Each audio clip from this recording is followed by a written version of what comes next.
of the day. So let's get on with it. Here it is. G2 and Team Liquid are on the board, and everybody's been looking forward to their game. And look at this match history between them so far. It's Team Liquid that are ahead in this matchup, but only by 1 win. And there's a lot still to answer for between these two squads, where last time that they played against one another was SI 2024 in Brazil. And guess who knocked out Team Liquid from the tournament? Oh boy, it was G2 Esports. And nobody would have expected that. But given how Liquid performed at the event, well, there were a lot of questions left unanswered. Team Liquid have barely scraped it through here, but it's the same story for both of these teams. So now Team Liquid look to be a bit more refreshed as they head into the Manchester Major to try to survive through Phase 1. And I'll be honest, opinions are quite split. I'd say 50-50 or more on which team will take this game. So there's a lot to kind of get into it here, but I want to pull up those map bans if we could here, production, because it seems like this is where things are really going to be played. Both teams known for a relatively secure map pool, but how do they face off against one another, and who will actually show up? Liquid's pick is Clubhouse, where G2 start on defense. G2 pick up Bank, where Liquid start on attack. And finally, it's G2 to ban Oregon to take us into our decider in NightHaven Labs. I love me a bit of NightHaven Labs. It seems like we're getting more and more repetition with our maps so far in these first 3 games. I'd like to remind everyone that on the B stream, another matchup is starting off in just a bit. That is Cruelty versus SSG. Of course, Cruelty from the LATAM region and Mexico, specifically with SSG from North America, where we focus here in G2 versus Liquid. For that, let's pull up our casters and say hello once more to our friends from the UK that await us. Tim, Demo, hello guys, how you doing? Game 1 was a bit of a banger. I could hear the screams all over the studio. How you feeling now? Rested? Yeah, we had a great start, and I mean, it was always going to be an interesting game to kick off, but I think this is the one probably everybody's been looking forward to today, for honest, Demo. G2 versus Liquid, it's absolutely huge. Nobody expected these two teams to be playing in the first round of Phase 1 against each other, but here we are. This is supposed to be a main stage game. It's supposed to be a game where there's supposed to be 1,000 screaming fans ready for this, but no, it's just the first day of the major. We get to see these two, so you can only imagine what the main stage is going to be like if this is the first game of the groups. This is, I mean, we're spoiled in a lot of ways to be getting this quality of siege that we're going to have in this next matchup on day 1. Really sets us up. I mean, so far, the first 2 games we've had, I think, some really good siege has been played. It's been exciting. It's been entertaining. Manchester, I mean, I've been looking forward to a major in the UK for the longest time. To have it so close to home is a dream come true. And to have, these are the games, Demo, that I've always wanted to see so close to home. Having G2 versus Liquid in Manchester for the major is just an absolute dream come true for me. Yeah, look, I think you obviously look at big games, and this is one right from the get-go. This is kind of set your marker out for the rest of the competition. This is where you kind of put your flag in the hill and say, come at us, this is what we are, this is who we are, this is what we can do. I mean, look at that for a prediction. 72% for G2 already at this time of the day. I'm not too sure about that. Don't know if I agree with 72%. I'd side with you on that one, Demo. I think it's going to be overall probably a lot closer than that. I don't think it's going to be quite so clear-cut. I know G2 obviously had that good win at SI, 2-0 against Liquid to knock them out, but when we look at the overall head-to-head stats that we had coming into this, we see how close these two teams always are.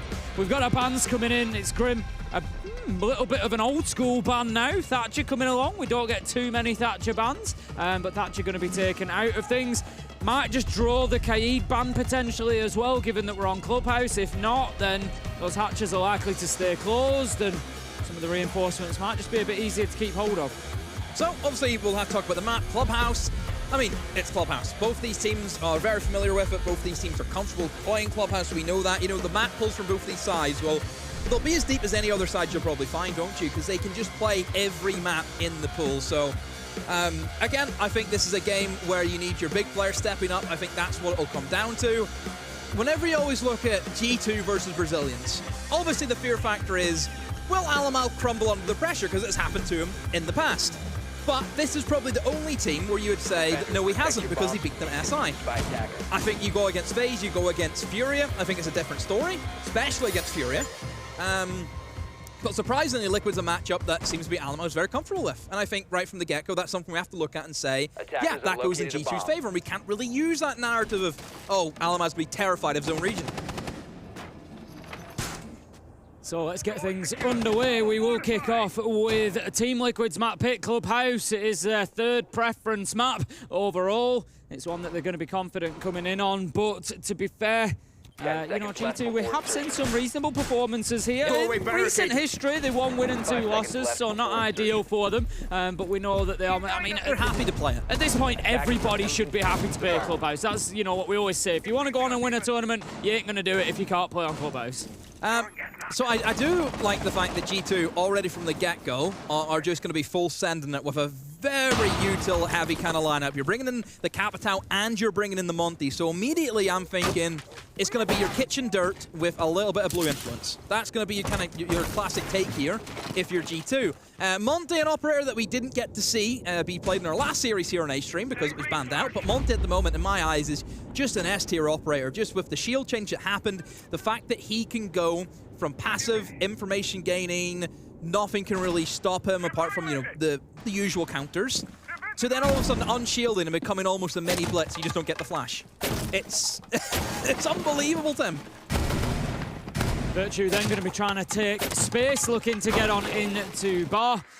Just at least open that up so there's not that safety of rotation and return for Team Liquid. But at this point, G2 fairly comfortable that they've got this map locked down now, apart from that basement level. Liquid have pretty much now been forced back. We can see all 4 there in front of us and 1 out in dirt, which is what I expected. Lagonis is going to be trying to hold on to that. No push coming towards dirt from G2 at the moment. Where's the shield?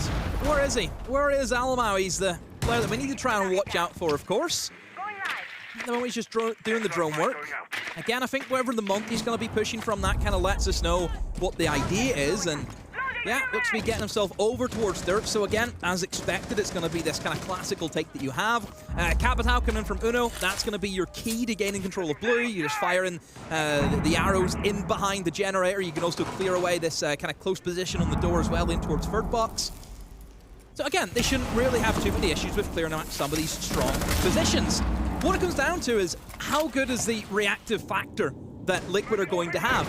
Liquid, they only have 1 C4, and that's really it for Denial. They don't have a lot of other ways apart from just having to cross over and take some gunfights. I say that though, I was thinking about Dirt. Alamas actually dropped in towards the triple wall at Church, and that will eliminate the mirror window, and he's in a position where he can just walk into sight. Just really getting up in the faces, and we're seeing the power of the Monty there. But look at that, resets next, managed to pick up 2, and they are holding firm here, Team Liquid, onto the basement, just dealing, not really worrying about that Monty, taking the fights around him, finding the kills, and Liquid, they win the first round. I mean, Liquid didn't really have to do much. They just stood in their positions and they picked up their kills. It's as simple as that. It's more G2 you have to look at. You bring in the Monty, and you're going down for the triple wall. I mean, look, Doki needs to get that kill. You know, Alamau's providing just constant information. That kill needs to come in. I would say it felt a little bit disjointed, where almost the guys in triple wall were trying to move in before blue had even been really dealt with. So just little things like that, just a bit of a mistime from G2. But Liquid, look, they're going to be up for it. They're going to want revenge. We know that. Liquid have a lot to prove.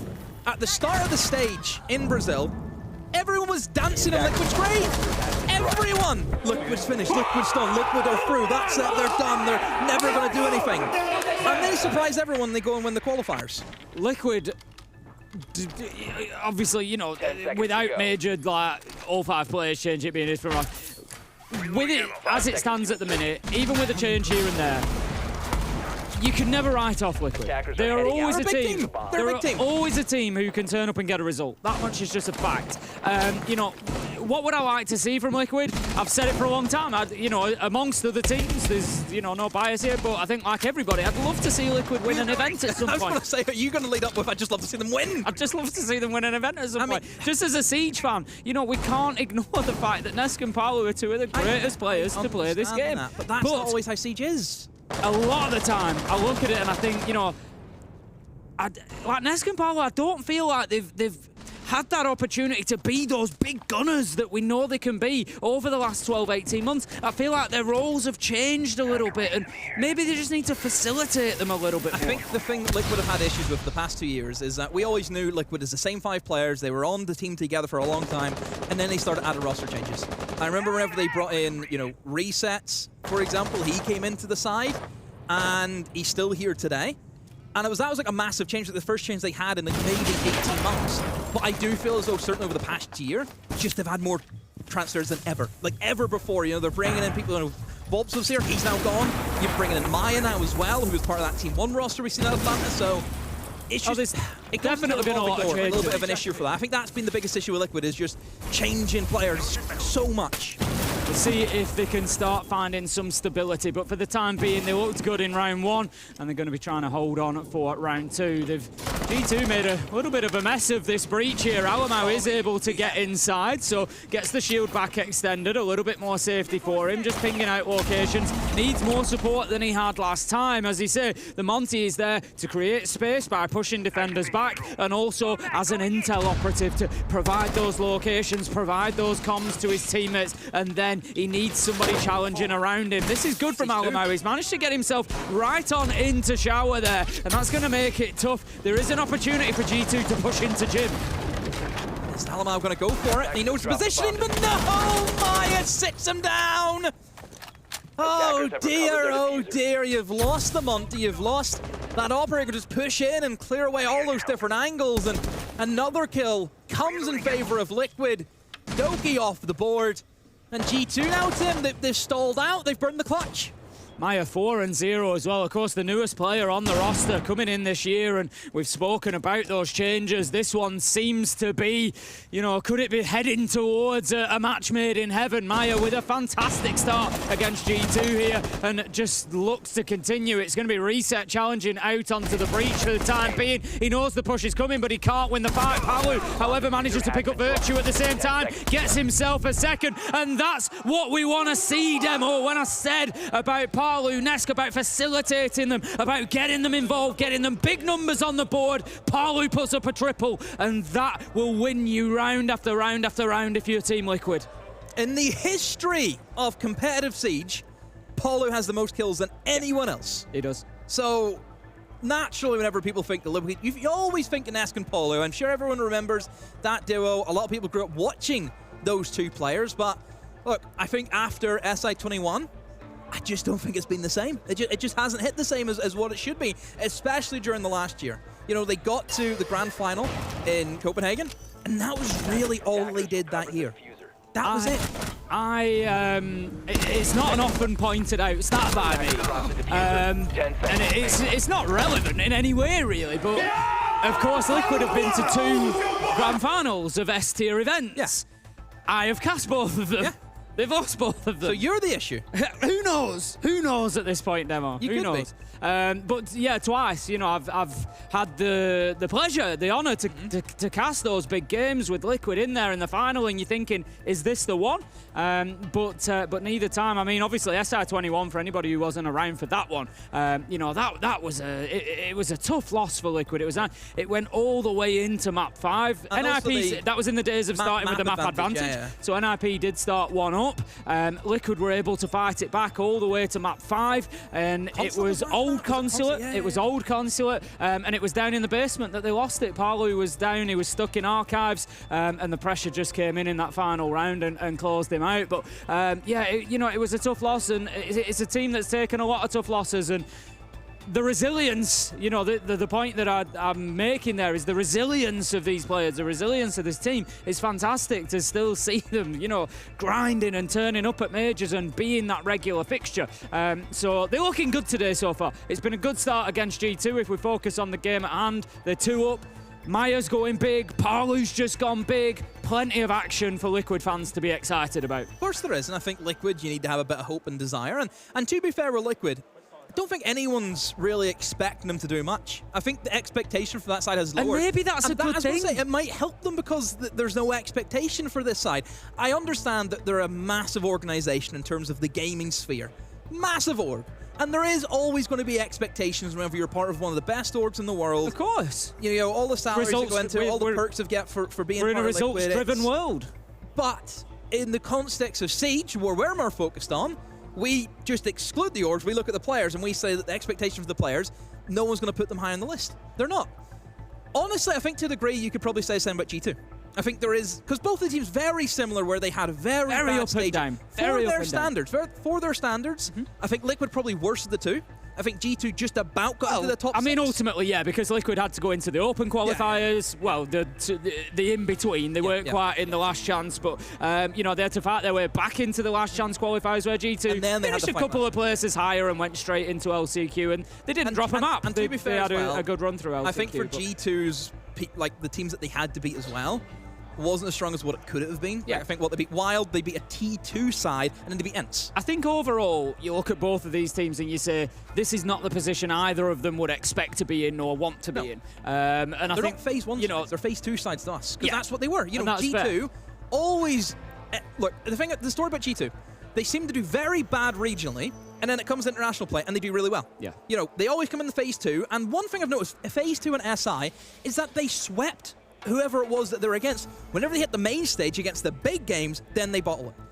Well, I mean, G2 SI, they didn't lose a map in groups. They looked incredible. They beat everybody, like, no problem. They just went through and beat everybody. And then in comes the Brazilians, and it's just that. And then, done. yeah, exactly. It was a tough one for them. But ultimately, it gives us a great game to kick things off in Manchester, of course. Obviously, we've already had that GK Fear X game to begin things here on the A stream. If you don't want spoilers, cover your ears. GK won that one 2-0, and they were pretty convincing in the win. Fear X just having a wobble towards the end of both maps that cost them a few rounds, really, and cost them those maps in the series overall. But so far, it's been a strong start for Liquid here on Clubhouse against G2. As we've said, two teams that have struggled a little bit regionally, coming in here to phase 1, and they are going to be fighting for their lives to get wins as quickly as possible. Nobody goes home at this stage. We're in the upper bracket. Anybody who loses will drop down to the lower bracket. Those games are played tomorrow. Everything will be wrapped up for phase 1 Everything's played tomorrow. Everything's no wrapped matter up. what, every team that plays today, they play tomorrow. They play against. That's guaranteed. Yeah. 4 of the 8 will go through. 4 will not. And the thing is, if you look at that overall, you got to look at it and say, you know, if we're being honest about the matchups, there's some good teams in here, but you've got Liquid, G2, and SSG. If one of those 3 don't make it through, something's gone wrong for them. We've got to say that realistically. You know, are their teams capable? That's not to talk down about the teams that are there. Are their teams capable of upsetting that? Yes, I think they absolutely are, 100%. You know, teams like Bleed, teams like GK, anybody that's made it to this tournament can upset. But we would expect Liquid, G2, and SSG on their day to be going through. So that then leaves us with one of the rest to make up that 4th spot, and it's going to be an absolute. Oh, it's going to be so good tomorrow. It's going to be also, wild. The way you've kind of highlighted it, it's like those 3 teams you've mentioned, who are, you know, big teams that we see all the time in international events. I think it just showcases how better the regions are getting. That those teams are having to come from phase 1. Because Secret ITB haven't been there. Beast Coast comes in. Yeah. E1 comes in from Brazil. It's brilliant. I love it. Absolutely love it. It's fantastic. As I've always said, a rising tide raises all ships. I always say, your coach is going to say to you, win, or I'm going to get someone else who will, because there's always someone. And that's kind of what's happened to these 2 sides. They haven't been good enough, and then there's someone else who came up and took it from them.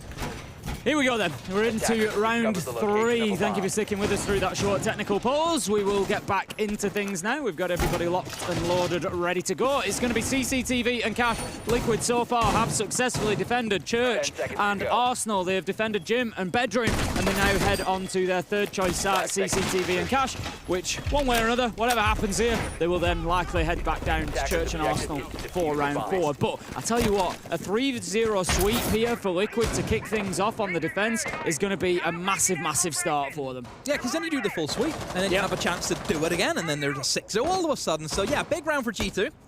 This is, I would say, a bomb site that should be favored for the attack. Based off the bans, the fact that Azami's banned means that the garage rafters area should be no problem whatsoever. We know that that's a carnage that can happen in that rafters, of course, but with the Azami, it just gives that defender up there a little bit more of time to breathe, for example. But look, we've got the Capitao in, should make light work of that. So if G2 can't even clear away the catwalk, then I worry massively, Tim.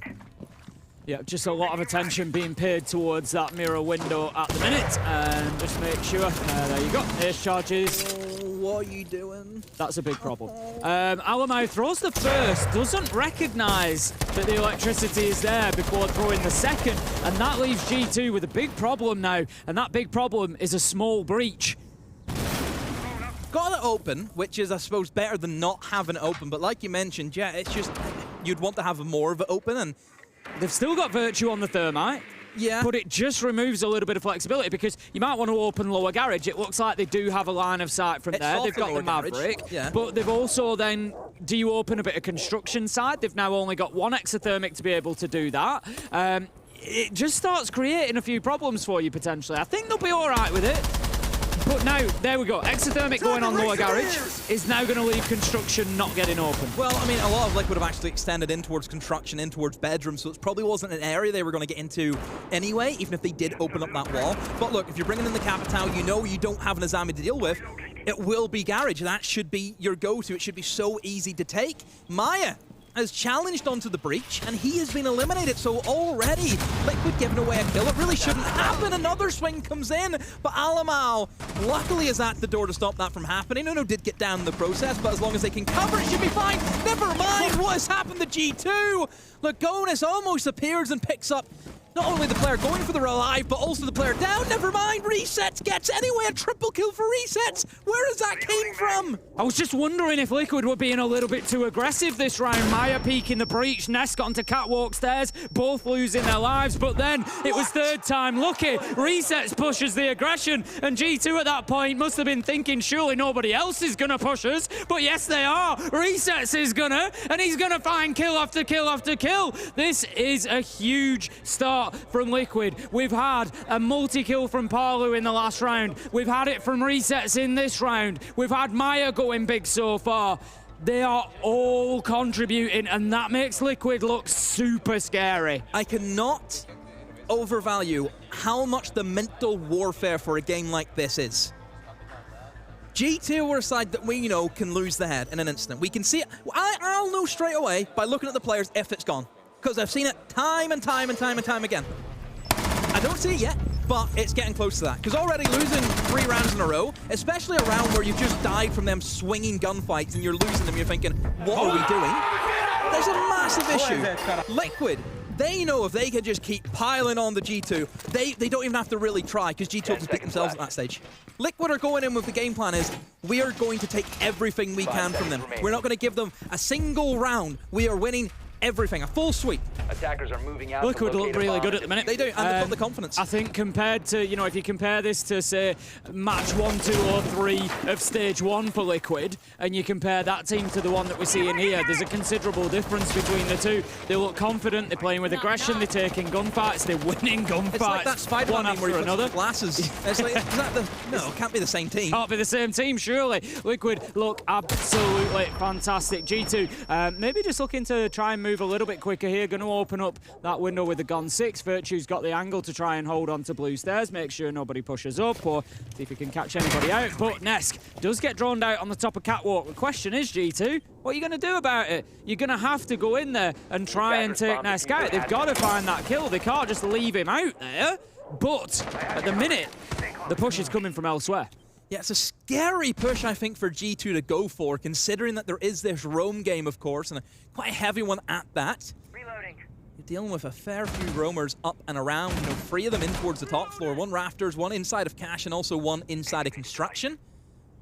Like I said, G2, they could just try and see if they want to go site, but I think they're determined and try and pick up some of these kills. And I mean, Benji's in a good position just to cut off that cross. He stops anyone getting out of a garage, anyone getting into garage as well, but unless there's pressure coming from the other end, no one's going to move. And yes, I guess you have the Monty, but if no one's there with him, he can't really do much in this scenario against two of them. No, that's it. I mean, he's just seen Palu there and pinged him out, but Palu doesn't expose himself too much to that window. He knows somebody's coming, and he picks up an opener onto Uno, but Benja is on the window, ready for the trade. 4 versus 4. Nest taken out on Catwalk, and that leaves Meyer all alone. It was a matter of time. That's a really good top floor clearance from G2. It leaves them a minute. Resets really needed to pick somebody up on his way past there, but is unable to. 2 versus 4. G2 can start pressuring towards site now. Yeah, minute to go. So, I mean, good burn, you have to be said, from Liquid to burn away a lot of the clock, but 2 kills, or you're trading 2 kills off, but 3 kills even off for it as well. It's just not going to work. And yeah, Benja finds both of them just on the hash. They both stack up together. There you go, just line up for them. So, I mean, G2, they get the round back. That was much better from G2. It was much better. Look, they see you have 2 options. Do you hit the site quick, or do you actually try and challenge the roamers? They went for the roam challenge. They've almost played it as though it's like a cash. You've kind of threw the ings, you've put the Monty in, but look, if you can get the kills and you have that man advantage, it's so easy to win basement. We talk about basement all the time as being this juggernaut of a defense. But if the attackers have a man advantage, even just one, it makes all the difference for basement. You know, there's at least, what, 5, 6 different ways to actually get into those bomb sites. And if you have that extra man that just can't be covered by a defender, yeah, you can have a really easy time, for example. But it never really came down to the basement. Nice. All the kills happened away from the basement. There's a woohoo as well. I don't know what that's about. This is the thing, you're 3-0 down, G2, they've just got to keep the spirits up at this point. They're not out of it, there's plenty of siege left to play. And that was a really nice round from them, particularly the use of the Monty. We've seen the Monty brought along in round 1 and 2. It wasn't overly effective. Round 1, the kills weren't really there from the supporting players. Round 2, Alamau pushes into showers and just gets taken down by Meyer, I think it was, inside of the site. So it just wasn't really effective. That time, however, he pings out Palu, who granted then goes and gets the entry, but then the collapse comes on in. Palu gets killed, and then another one, they all get picked up. Nest gets cleared off Catwalk, and it's all this Monty going in and bullying and forcing players into positions that they can do nothing about, and it was just much, much better use of the shield. So G2, they get their first round. They're going to move now to attacking onto gym and bedroom. Can they do more of the same? Well, this was a bit of a weird one, because I feel as though G2 got themselves into a good position. They were able to take bathroom quite well, but they just couldn't really do anything after that. They kind of stalled out the round, and a bandit trick. It was successful to get one of the thermite charges, but as we see the fire being tossed in, it means that resets can't get the other one. But again, still gets one thermite charge. Maybe means that you can't get construction open now unless you want to try and get the aces over, and might be able to have better luck with that. I'm not entirely sure, but look, it's going to be the mirror window. It's going to be a bit of an issue, but I suppose Monty can just walk in and hit it. You know, he's a fairly safe play, I would say, to go for. Yeah, I think that that's going to be the next step for G2, is they definitely need to be dealing with that window, whether it's a bit of smoke cover, you know, like you say, whether it's walking in and hitting it, a combination of the two. They need to prevent resets from playing in this position, because he's got his lineup ready. He's just waiting for a little bit of movement on that breach, and it's going to go out. You know, we saw this done by BDS absolutely beautifully. I think it was Breede picked up a triple as it went out. There you go. Easy as that. Resets with a big double on the Nitro. Uno manages to pick up the kill, but it doesn't matter. The damage is done as Nest manages to pick up Doki. 4 versus 2, 3 versus 2 though, as Uno continues to fight back. Still a lot of work to be done for G2 here, Demo. Oh, Virtue away from Uno. He's over and towards Cash right now, trying to fight his way through that hold that Paulu was trying to put up, but Paulu's actually left him now, and it allows Virtue just to walk in. Oh, barely missing out on the C4, but no, his teammate goes down on the window. Virtue, pop flash in, flashes himself, doesn't get the kill. No diffuser in hand, a minute to go.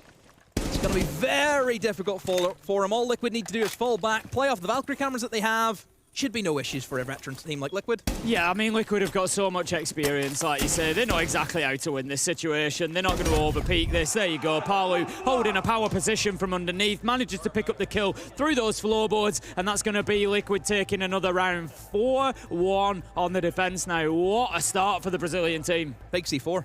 That's what it comes down to. Huge. You know, it was huge. Lined up and away it goes, and I don't know how he's killed Alamau as well in the mix of that. No plan to deal with the mirror window. That was the problem. Honestly, I don't know why he's just not walking in and hitting it.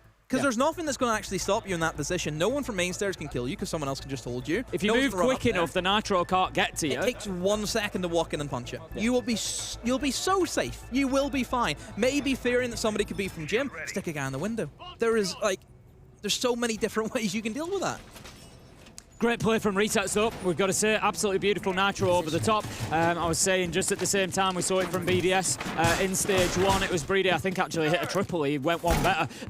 But yeah, it's not competition, Tim. I mean, it literally is. But yeah, same place, same C4. Everybody knows about it, and G2 just didn't have the answer to it there. Liquid then managing to get themselves 4-1 and looking good. Also 4-1 on the entry demo. They've managed to pick up 4 entry kills out of 5 so far, and that is something, again, that over time is going to wear G2 down. They are basically playing this at an almost constant 4 versus 5 in that situation. If they're losing that first player every time almost, they're playing a lot of this game at an 80% really, rather than a 100% team. Well, they need this next attack. G2 need to win this, or I don't see a world where the 5-1 half is going to work out well for them. We've got to remember it's Liquid's map. It is Liquid's map. But that should never be a thing of why you lose a map. For Clubhouse, it shouldn't, but I think for both of these sides where their map pools are so wide, they should be happy on every map. It's just not all because they've picked it. You know, I think both teams will be very happy with the selection of maps that we have here. Oh, I'm just trying to help G2 out here, Dem. I'm doing my best. We don't do that here. I'm doing my best. Don't do that here.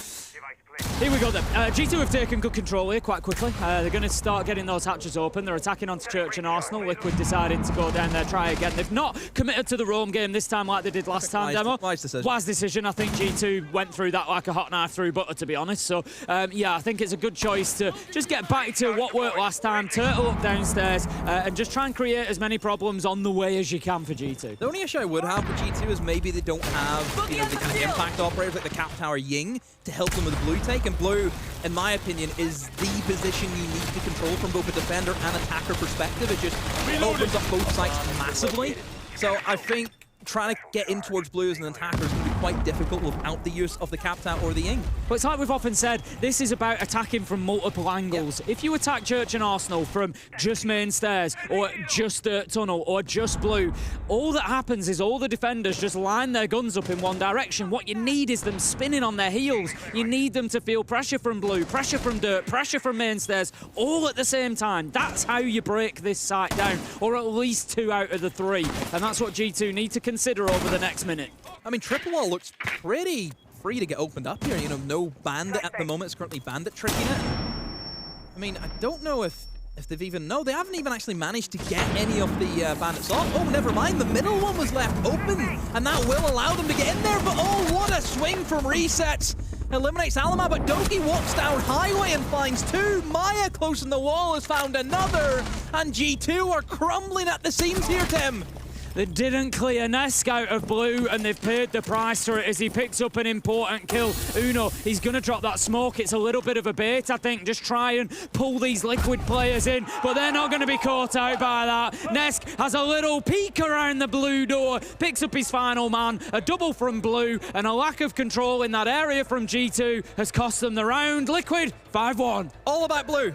That's what it always comes down to on a basement defense. Who has more of an impact from that blue position, and this time it was Liquid. You're able to cover off that Church with ease. You can then just... Also, it's a great position to just fall back into and give yourself a bit of breathing space as well, so...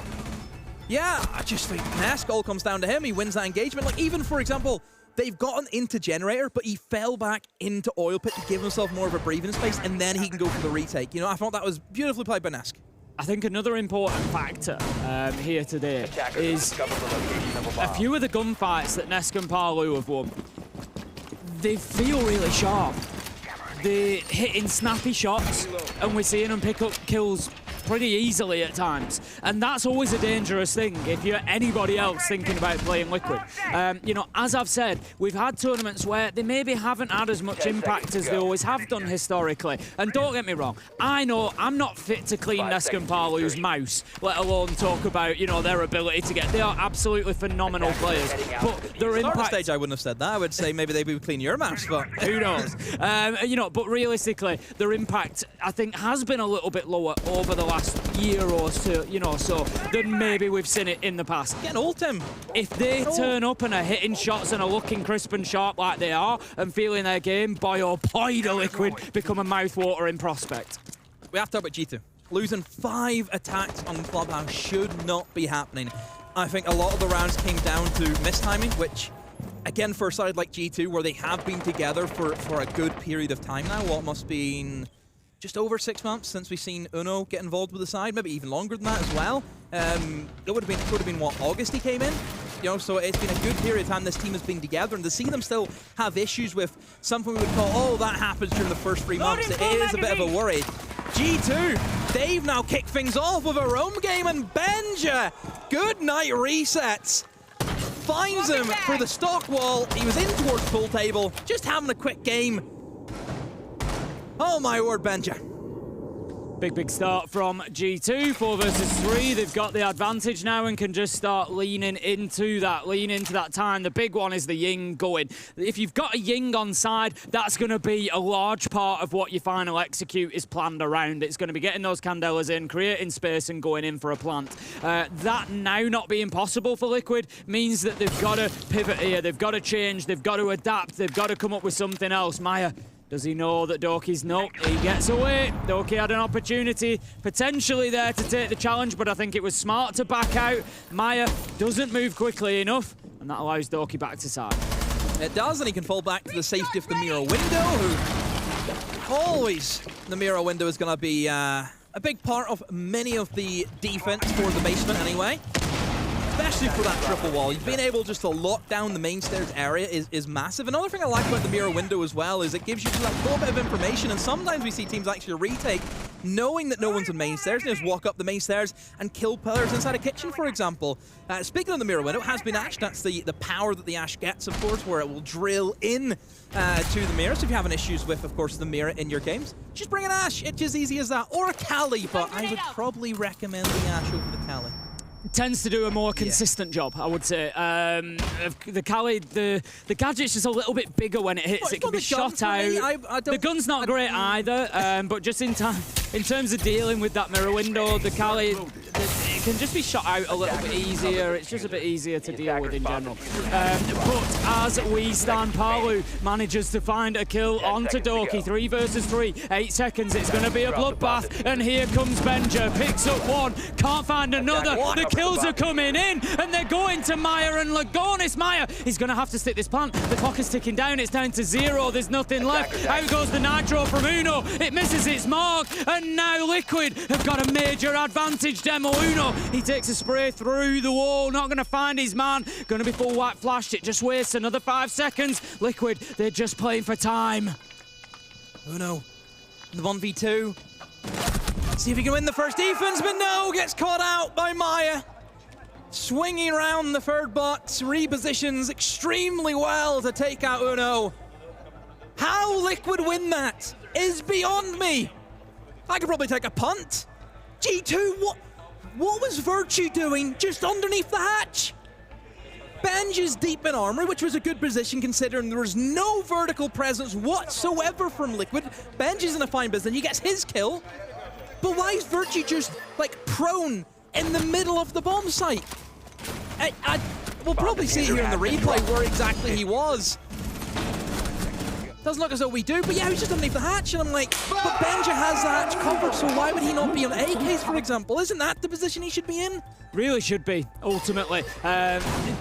Yeah, mistakes have been made from G2 there, and Liquid have capitalised, and this Liquid team, they look like they are going to capitalise on every single mistake, and that puts G2 into a really difficult spot here, Demo. There's no breathing room for them. There's absolutely, no opportunity for them to really claw back anything when mistakes are made, because Liquid are just there, ready and waiting, and absolutely decimating them. Resets is having a great game so far. Maya as well, and as an entire roster, Liquid are delivering in almost every aspect. It's the team performance, isn't it? Benja is the only one right now who's showing up. Benja actually had one of the worst performing stages that he had in EUL. He was the lowest rated player on his side. in the qualifiers for the 4 spot for EU, he was the best player in that bracket, so he did improve a lot, but right now the rest of his team just is not doing the business. I'm pretty sure Alamau has 1 kill, and that is it. And then let's just look. If this is the old Alamau, thought this didn't happen to Liquid, thought we said, oh no, it's fine, he beat Liquid before, it can't be Liquid. If this is the same Brazilian, this big man who, we know, look, Alamau carries a lot of that, you know, that swag he has with him, you know. Yep. He's just turned into that little boy from Brazil again. He is. You got to back it up, haven't you? This is the thing. We saw the interview prior, Alamau saying it's going to be an easy game for us. We beat them at SI. It's the issue with him. You got to back it up. And right now, G2 are struggling across the board to back it up.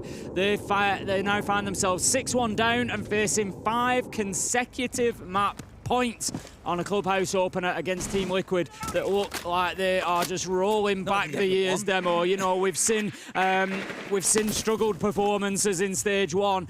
SI, of course, you know, dropping out before they would have liked, I'm sure, and just difficulty over the last 12 months, 2 years to really find that top class form that we know they are capable of. But right now, they look phenomenal. Ness goes in, manages to pick up Virtue, and you just know Liquid are feeling the opportunity, but G2, they stand tall, Demo. They managed to find a killer piece. Uno, Benja, Alamau, just really racking them up there, leaving Nesk on his own, but he finds a double! He catches them, sat next to each other, and all of a sudden, Demo, with a minute left, you look at this, and you think if there's anybody in the world, surely Nesk is one of those players. Still going to be tricky though, Tim. I think G2 in good positions where they can support one another. Alamau repositioned into a spot I thought he was going to get a kill from, but he misses his shot.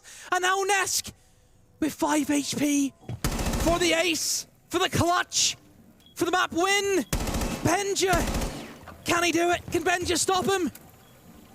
The problem that Neska's got is that he doesn't have Diffuser in hand. He has no option but to try and take this gunfight. He's playing into a mirror window. This should be easy for Benja. He knows where he's going. He peeks around the corner. It was so close for Nesk. So close to hitting that clutch, to hitting that ace. But Benja, he played it smart. He used the utility he had to hand, and he made sure that Nesk could not cross over to the other side of construction. Well played from Benja to close that one out. Way closer than it should have been for G2. Oh my word. I mean, look, Alamau actually thought was in an alright position because it's like, there's no way Ness is going to expect him to just be sat in the middle of the room. But I think he just missed the shots. But realistically, Alamau should just be sitting with Benja, playing the cross, playing the trade, playing the 1v2, but he just didn't do that. But look, from G2's perspective, they get around win on the defense, on the board now. It looked as though that actual attack from Liquid, you were trying to use the Ying, trying to use the cap down the smokes to Ying out a player who could be inside of Logi. It was the Warden, so you're going to have little effect. Then you're going to try and smoke and fire out Bathroom to stop a player playing inside of Bathroom who could rotate in towards Flag. If those 2 positions are covered off, that means that main stairs is going to be very easy to get up into. And that's what happened next. Walked up main stairs, was able to pick off Virtue, who's on the mirror window. That was their initial idea. But it looked as though that Liquid weren't ready with G2 then re-aggressing onto the other players, re-aggressing on the players onto window, aggressing onto the players outside of the main breach.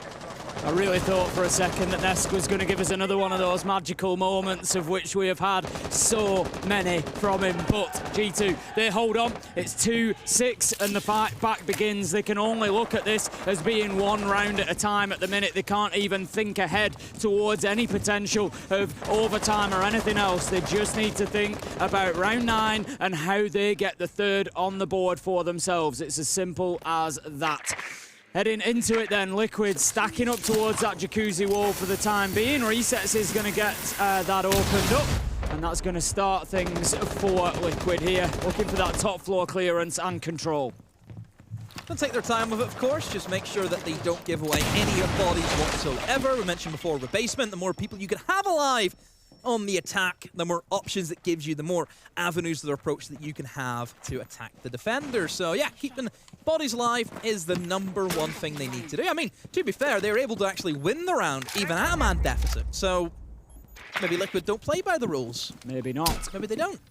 We're the bad boys. Nesk on the IQ, going to be taking out any gadgetry that he can find, takes down the default camera, nothing else really to be found. I think at this point Liquid fairly confident that they've got control of the map now, so next job is getting hatches open, which Palu will duly get on with. They've got the kitchen hatch open already, so pretty good progress here from Liquid. They've got plenty of time. The problem that they don't have at the minute is a kill, and Doki is going to find himself a huge double. It's Palu, it's Nesk. The comms maybe weren't quite quick enough there so that Palu could react on that second one. Doki goes for the fadeaway as well, but he's stopping at nothing at this point. This is what he does. See, whenever he gets one and then it becomes two, he wants 3, 4, and 5. That's the attitude for Doki. And look, he's hopped in the can for himself. He can see that 2 of them are going to be in towards bar, and this just means he can go for it. He can go for this flank now. It just depends if Liquid have any information. Alamau's actually inside a kitchen. Doki a third. Like I said, he wants 4 and 5, but Alamau's going to be able to stop that from happening. And it will.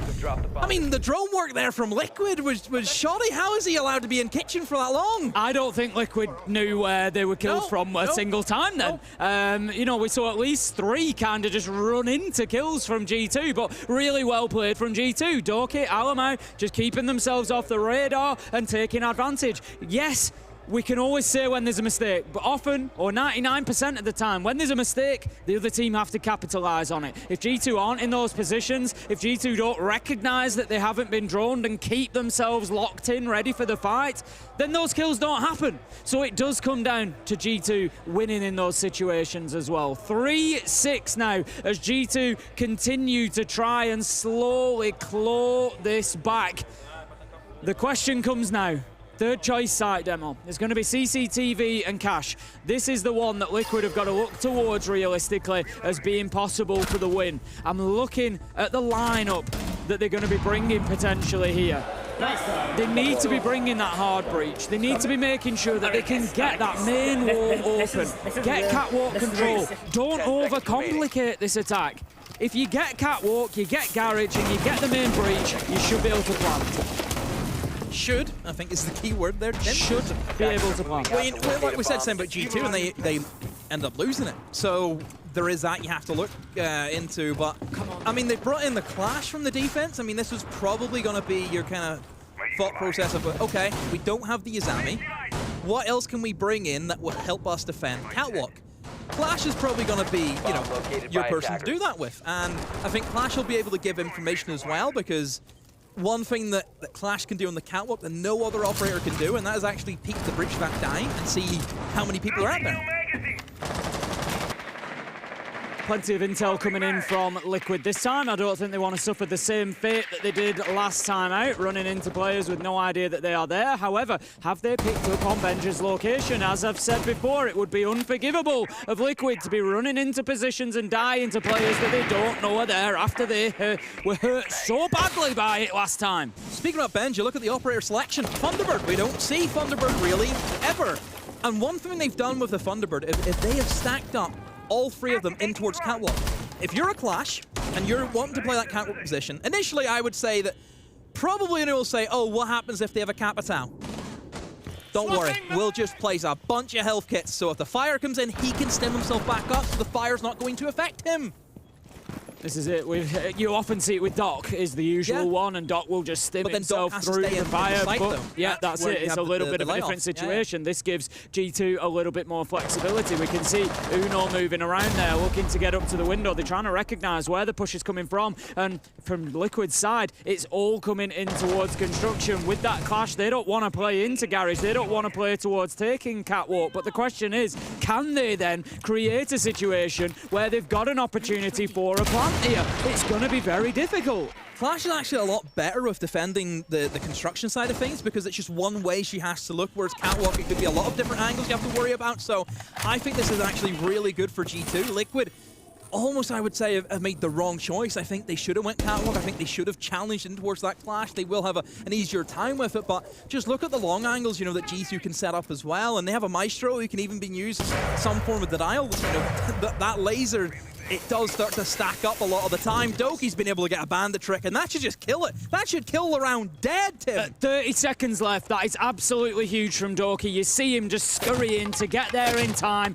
As soon as that impact EMP hits, he's hitting his battery down, and it's absolutely brilliant from him. As you say, G2 really should be able to hold on to this. They've done it brilliantly. The Candelas don't really matter. Uno can just keep that shield in front of him. Virtue, Doki pick up a kill apiece, and G2 have looked great here in round 10. Maya Ness managed to get something, but it's probably going to be too little too late. They take down the Clash. Surely not. Maya, he's going looking for kills. The diffuser's down. The final kill is for Alamo. 4-6 as G2 locked down their third round in a row. A complete defensive sweep, and that was great from them. They bring the Clash, they put it out on Catwalk, and they've read into the game. The thought to think, yeah, they're not going to want to challenge that. They're going to go construction, so we've stacked up our defense on that side. Really good stuff from G2 there. It's a bandit trick for me. Like a bandit trick happening at that stage. I mean, first of all, why are they trying to get the wall open at 45 seconds? It's way too late. That should be step one.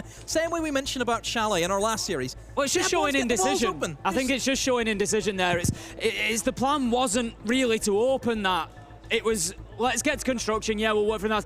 This isn't working. We're getting too much pressure from inside the site. Right, we now need to open that wall. And it was just that sort of change in landscape of how the round was going, I think. But, like you say, it's too little too late at that point. The thing is, though, with Liquid, this game should have been killed off rounds ago. It should have been done. You have opened the door for G2. G2 now, their tails are going to be up. The confidence is going to be up with that team. 2 rounds with the way they're playing and currently the momentum that they have, it's doable now. Oh, it's definitely doable. Liquid have allowed G2 back in the game where it should have been killed off. The fact that it was 6-1 Liquid and then Liquid have just had to hit the tack timeout says it all. You know, they've got to a point where now they're trying to get it over the line, and the problem that they've got is the sites that they're going to be attacking onto. They're now attacking onto G2's first 2 choices. They go into Gym and Bedroom, Church and Arsenal. And I know that top floor was almost an ace clutch for Ness. Shouldn't have been. It shouldn't have been anywhere near. It's the reality. I think it was 4v1. Like, it shouldn't have been anywhere near. So that's what we have to look at from that perspective. Not that, oh, it came down to a 1v1 last time. This is good for, like, no, it wasn't. No. The actual attack was not good. And let's be 2 of those 4 were sat right on top of each other around the corner. He just sprayed both of them. He just both them. So, yeah, you know, it's a situation that shouldn't have been anywhere near. G2 are much better at this site than maybe the result last time around suggests. So, let's see how it goes. We head into round 11. G2 are fighting back phenomenally. They were 6-1 down. If you've joined us partway through this, they are on a comeback trail against a Liquid side that have been very good so far. This is turning into a seriously mouth-watering game demo. Gym Bedroom, here we go. See the cash hold? We can see this all the time, isn't it? You kind of extend in towards cash to waste a bit of time here and there. Some utility as well. You have the shield in towards top red as well. Some ADS is stacked up also. So yeah, pretty standard, pretty basic setup from G2, but one that we know works quite well. But Liquid, whenever we seen them attack here last time, they were very focused on using that Ying to see if they can clear away a path in towards Logi, for example.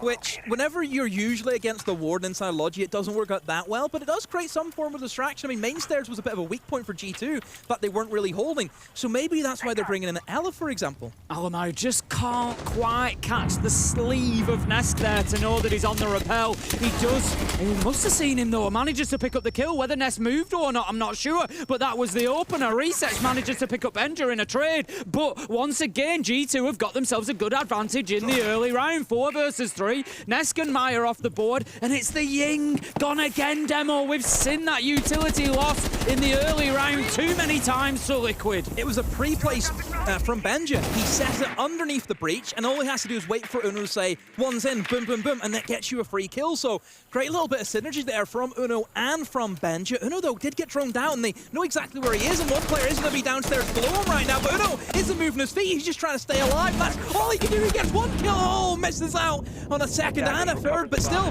he gets his kill, Tim. That is the key thing. It is when G2 have got the man advantage as well, because they can just take that trade game all day long and they win the round. It's 3 versus 2 at the minute. All all Uno needs is to take one of them out, and he takes the thermite. So, yes, they've done the breaching, but if they wanted any further options, they are now gone. They've also lost the smoke cover as well, because those have gone along with the thermite. So, it's getting tough. Resets manages to pick up Virtue, though. 2 versus 1 as the trade is there from Doki. He's looking for more, but he's going to be taken down. It's Palu! Palu manages to find the final kill!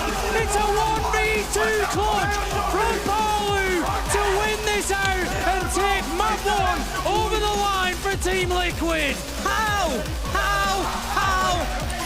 has he done it? My word. I mean, it's just one of them. It's just a clutch that should never have been allowed to happen. I mean, Alamau just sprints at him. Essentially, Alamau just full on goes for it. Oh. I think the reactions of the Liquid players say it all there. They are ecstatic with that win on Clubhouse against G2 to kick off this game. What a matchup we've just had. That was absolutely brilliant. It looked like it was going to be a run over for Liquid when it was 6-1, but then G2 valiantly fought their way back in before it was a 1v2 clutch to close things out from Palu. Nesk, Maya, Resets, all having huge games. Palu doing his job. Lagonis on the support. Liquid looking good. Yeah, I mean, G2, look, the first half, that was where you'll look at and say that's where you lost it. Whenever you go 5-1 down, it means you only have a very minute amount of opportunities to make mistakes. You know, that's what it comes down to. You make that mistake. They made that mistake. They allowed Liquid to get back into a round where they had that numbers advantage. They had everything going for them. It comes down to a 1v1 that Alamau should be winning based on the HP, just from the HP alone. So it's one of them. And yeah, look at the stats. Look at that. 10-11, 10-9. So much contribution from all of the Liquid players across the board there. Absolutely huge stuff. And you've got Lagonis sat in the back line, IGL in it all. Absolutely brilliant stuff. G2, they had some performances in there. Benja Doki really went big at the end to try and get them back into it, but just not quite enough. No, and I think now for G2, Clubhouse is done. You now head to Bank, which is a map that you have not lost in I don't even know how long. This has been a stronghold map for G2. Oh, it's screaming map 3. But the thing is as well with this, though, it means there's going to be a lot that Liquid can prep for as well. So there is always that to take in consideration. And we know Liquid, they have a good backroom staff. And I have always said it, and I'll continue to say it, Brazilians are good on Bank. It's always been the case. But we have got Bank to come. We might have a third map to come. Who knows? This one's turning into an absolute banger to kick us off here in Manchester on day 1. But we're going to have a short break before we go to that second map. So don't go anywhere. You're not going to want to miss a round of this.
is there from Doki. He's looking for more, but he's going to be taken down. It's Palu! Palu manages to find the final kill!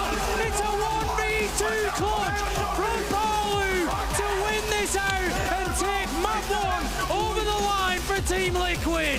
How has he done? Welcome back to the Manchester Major then, just seeing the end of what was a fantastic Clubhouse there. We had to see that Palu 1v2 once again demo. It was a little bit unexpected, it came out of nowhere, but Palu getting it done, and look how much it means to Liquid. I'm a good lip reader. I seen Alamau was uttered there. I mean, look, obviously we see all the time, Carl gives it big to the Brazilians, and they give it right back to him. So, yeah, see it all the time. But look, 1-0 for Liquid on their map pick, of course. So, Bank is where we head to next, which is supposed to be the kind of stronghold for G2, because they never seem to lose the map. They don't, but as I've said, this is a Liquid that we've already commented on, have a broad map pool. We look at the recent history for them on Bank, 3 wins, 1 loss, so they certainly know what's going on there. G2, they're going to have to bring their A game, and we said it during the break, I think this is going to come down maybe more to that mental resilience. How do G2 stand up to the result of the first game rather than how do they perform on Bank? Look, it's a calculated risk to leave your Clubhouse open and lose that, and the thing is, you can go and then win Bank, which you would expect G2 will win, and then you can go and, win your labs, and you win 2-1. It doesn't matter about Clubhouse, and you just, you kind of toss that map away. But the issue that I would have, though, with doing that kind of playstyle is if you're already conceding the first map, 1, you're not going to be feeling so good that you lost that map, and there's a couple of performances there that you think, what are they doing? And then 2, you're giving a lot of confidence over the Liquid, and that can carry on. That can be infectious. It doesn't matter what map it is. Liquid will be happy now to play G2 because they'll believe we can beat them on anything. G2 are certainly not out of this one. It's going to be difficult. We look at the maps though, Bank, NightHaven, there are 2 maps that G2 can definitely win here. Over the years, Liquid, particularly the last year or 2, Liquid have shown us that things don't always run smoothly for them. Things sometimes, there will be there will be a little curveball every now and again thrown in there from Team Liquid. However, what I would say is, just by feeling, I'm not even talking about stats or anything, just by feeling, that Liquid performance, it just felt a little bit different, Demo. It just nostalgia? Is that what you A know? little bit. It's nostalgia? creeping in, like it just felt a little bit different. Resets, Maya, Palu, Nesk, all going big. Laguna steering the ship. Like, it just felt a little bit different than what we've seen of them recently. And I'm kind of, if I'm honest, coming into this, a little bit worried for G2. I wouldn't want to be facing this Liquid right now. Look, I've seen them play Bank. They understand the map extremely well. I think they have a good kind of middle view of they can roam heavy, they can sit in sight and play the kind of turtle operators extremely well. G2 can play a lot of different play styles on this map specifically, so I think that's going to be very strong for them. Ying off the board, no surprise. I mean, it was also used by both teams as well, which is one thing we have to mention, is that both teams had a fair use of the Ying, so to see it banned away. And there's the Grim as well. Oh, okay, now this is where we're in scary territory, because usually if Ying is banned, then you pick your Grim. If Grim is banned, then you pick your Ying, because both the operators work very similar, where they are used to have a good execute where you can clear defenders away who could be in very difficult positions to clear away from. Yeah, and I think Liquid taking the Grim once the Ying was already out is them recognising, look, G2, we're going to force you to do something different here. Yeah, we're not going to let you play your game. Like you've said, G2 play Bank a lot, they're very good at it, but that does leave Liquid with a lot of intel, a lot of odds to be able to watch, to plan for this. The good thing that I would give to G2 here, one thing I've been watching particularly, is the player faces. A lot of laughing, still seems to be good spirits. Yeah. They don't seem to be in their own heads too much at the minute. They're coming in here, and maybe that's what they need. They need that positive mentality. Yeah, we've lost the map to Liquid. Anybody can lose Clubhouse to Liquid. Let's get in and get on with it. On Bank, it seems to be more the mentality. They're not too quiet at the minute, which is, as we all know, when it gets dangerous for G2. Win a series 2-1 is still a win. That's it's irrelevant. Look at it. It's. I tell you what, if winning the map 8-7, you still win it. If G2 go on and win the tournament, they're not going to go, well, yeah, we won Manchester, but do you remember that first map against Liquid? Nobody's going to remember it. And that's what you've got to focus on. That's what you've got to focus on as a player. What's done is done. You move on. The win is still there. You're still in the match. You're still in siege. Get on with it and get the win. So with the defender bans coming in, Tabaro and Cade have both survived the guillotine. As we know, for a basement, they're going to be pretty good to bring in for the hatches.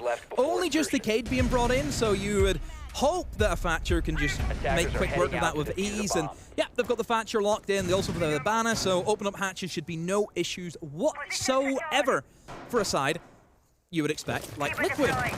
In terms of G2, sometimes they'll go for a roam right off the rip, or they may just try and play more of a loose roam where it's not really, you know, you're setting up in towards open area where you're reinforcing walls, placing utility. It's more of a just, oh, go out and just have a bit of fun, boys, and just see what you can get. And that's kind of what it looks like right now from Benji, especially. Nothing really upstairs with him. It's just him and his gun. So yeah, just a loose roam right now from G2.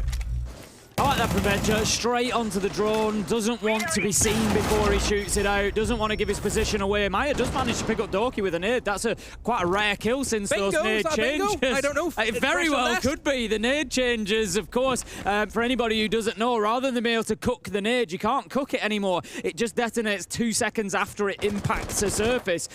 So difficult to find the kills, but they do manage. However, Alamau does manage to get one back onto Nest. So G2 still level here, and Benja hasn't been dealt with on the top floor. He's still going. He picks up resets, and he's looking for more. He is. Hasn't been dealt with, and Liquid, they've already lost 2 players on the basement. We mentioned again, basement bomb sites. You want to try and keep as many players as you can alive for it. Is Benja going to get another one, though? Do they know that he just tapped in towards the corner? No, they don't, and Maya loses his life. I mean, G2 haven't done anything crazy. It's just Benja just walking around the top floor, just getting kills. It's as simple as that. Going for another one in main lobby here. Logonis looking to take the fight. Knows that he's moved on into tellers, sprays the wall, but Benja just crouched down and was underneath those bullets. He's going to stick around for the fight, but maybe he shouldn't have done. Logonis picks up the kill, supported by Parlu, and that leaves us now 2 versus 3, but with only a minute left to go, G2 should still be looking good. I mean, the thing is as well with Liquid is that they haven't lost their Thatcher or their Habana, so they can still get hatches open, but they have nothing to get rid of this guy. Virtue is in probably the most powerful position that you can be right now in this map, but he's decided to leave it.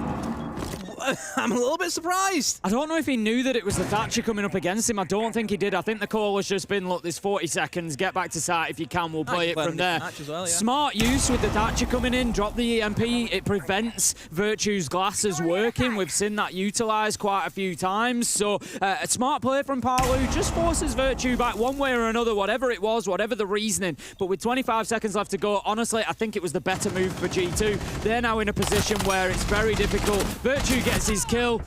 There you go. Final 2 come in. Alamau picks it up. Sorry, it was Uno to pick up the final kill onto Lagonis, and that's going to be the round for G2. A nice start. Benja having a great time out on the roam, getting himself a couple before getting caught out, but it didn't matter. The damage was done. G2, 1-0. Yeah, I mean, surprising from Liquid to lose just to Benja roaming around the top floor. You know, you have to look at where's the drone working communication, you know, the teamwork, which is something that shouldn't be happening. We mentioned before, a team like Liquid and also a team like G2, you know, that should be sorted immediately. You know, get the comms going, being able just to pick up one guy roaming by himself should not be a big issue. But we move. We go, round 2, and it will be the top floor, which, again, you would expect will be better for the attacks just because of the layout off it. The windows are obviously going to be a big thing as well you can play around. And we'll see how G2 want to try and defend. You would expect your castles, your mirrors, for example, probably coming in to try and lock down that top floor, make it a little bit more securable.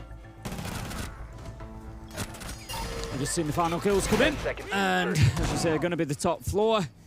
We've got the Castle. Castle had already sort of seen a little bit of an increase in popularity in pro play anyway. But I was coming on to that. We've seen then an even bigger increase in popularity with him being given the ACOG. My guilty pleasure gun. It's a gun that is like, you know it's bad, but somehow I'm getting kills. The UMP with the ACOG. There you go.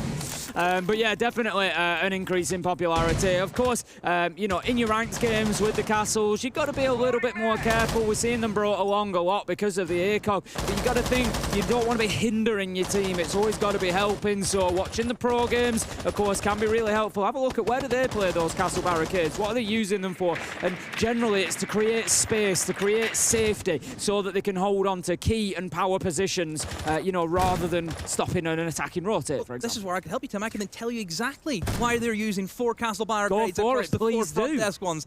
Front desk is an area that you can defend both of the bomb sites from, just by playing long angles. And it also will give you a little bit of a rotate that you'll see that also covers the long corridor in towards Janitor, stock trading, elevator, for example. So a very powerful position to play in. The only issue with it is that all of those windows can be seen from outside on the lobby repels. So by covering up those castle barricades, it means that teams are going to have to change their structure of operators that they bring in. For example, Sophia now comes in to try and deal with some of those castle barricades, but still can't deal with all of them, which I think is the more important thing. Absolutely, and then, you know, you're looking, what do? Do you commit multiple operators to dealing with them? Ash and Sophia, exactly. Or do you something else? Exactly that, or do you just live with the fact that a couple are going to exist? We're going to hold the lang angle in towards elevator there. The wall has been opened up, and we can see those drones just slowly being eaten away, but still 7 remaining for Liquid. So intel really shouldn't be an issue, especially with the Monty on side for Lagonis. He's going to try and move up gold stairs, I would imagine, and try and create a little bit of space up at the top of there, because obviously they know that Benja's going to be playing in and around that position. They know that he's going to be playing in behind those castle barricades, and at the minute they don't have too much of an answer for it. You know, and they're wasting a lot of time. You know, already 2 minutes gone. They have the Monty, which I'm really happy to see. Monty is so good for pushing up Spiral. You're in a position where you're only going to get shot from the front. You're not going to get flanked. You don't have to worry about dealing with a right-sided flank or a left-sided flank. Everything's going to come in front of you, and he can just walk up, and then he can rotate in towards Banana, and again, just keep looking forward, and you have such good success. Virtue and Doki managed to pick up 1 apiece, and G2 are certainly looking like a much better side here on Bank than they did on Clubhouse, staring down the barrel of a flawless round here. It's up to Maya to try and stop that, but he can't. Virtue with the final kill, and G2, they've woken up. They're looking good here, Demo. Solid on Bank so far, 2-0. They own the map. They actually own that Bank. They're all trustees. They're certainly looking to make a sizable withdrawal. If this one continues, it will be the shape and size of a map 3. They're looking very good. Liquid, I imagine, will be better on defense. I think they will probably be more comfortable, but attacking into this G2 Bank defense at the minute is proving very problematic for them. Like I said, they can play so many different ways as well in the defense. You know, they have multiple different setups where they can go aggressive, they can go passive, they can go in between. You know, already we've seen a bit of a loose roam. This one was much more just focused on the utility, play your power positions extremely well. I'm really shocked that none of the castle barricades were dealt with. You know, Benji was extremely safe for the entire of that round. He didn't have to get moved on at all, which is always a little bit of a surprise. I would say though as well with that top 4, I think it's very difficult attacking that without your Ying and without your Grim. I think G2 will probably struggle the same way, because you need some form of operator that will move players out of the power position. You know, how do you deal with someone in Janitor, for example? You don't have the Ying or you don't have the Grim. What do you do?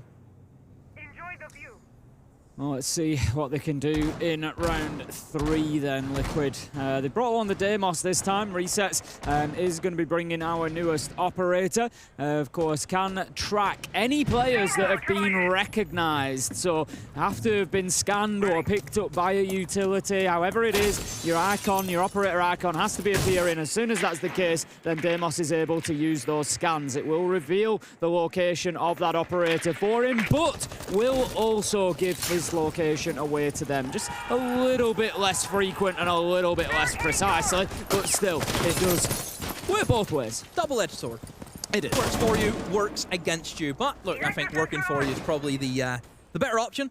Especially whenever you see, I think the way Demo should be played is on your support operators. Resets, I think, fits that bill, where he can just sit at the back of the map, just scanning. BDS do extremely well, where they have Bride playing out operator, and it's just so easy. You know, you're never putting yourself at risk, and you're feeding all of that information. Oh dear, Maya. A little bit too early. You know, finally we see the Deimos come in to track him, but oh Maya, just hold on there for 2 seconds. Yeah, Ness managing to pick up that kill with that intel that was being fed in from resets, no doubt. And that leaves us now in a 4 versus 4. Mirror, the next one up. Benja is going to be targeted by those Deimos scans as well. And it just makes it so difficult for these players to play anywhere around. Wow. I was going to say away from sight, but it doesn't even matter. You move back in. Lagonis is there for the kill. 4 versus 3. Look at the take from Liquid. This is a horizontal take. They're not wanting to challenge the players above. They are focused on coming in through lobby,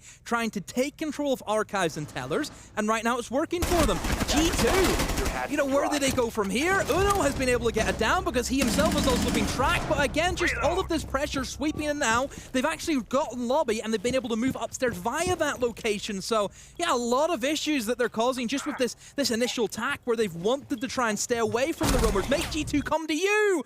Oh, Doki has been able to find the lone man in sight. Now it is a 1v2. Look at the HP, though, from Lagonis. That is favorable for Doki, but all it should be is just Lagonis plant nest cover. That's as simple as I can make it, Tim. Yeah, Lagonis was downed upstairs inside a stock. Ness went to collect him. They just need to... They don't have too much time to use is the problem. 20 seconds left to go. Like you say, they need to get in a position to plant. Doki just gives himself away. He's got to find the kill there as he just reveals his position.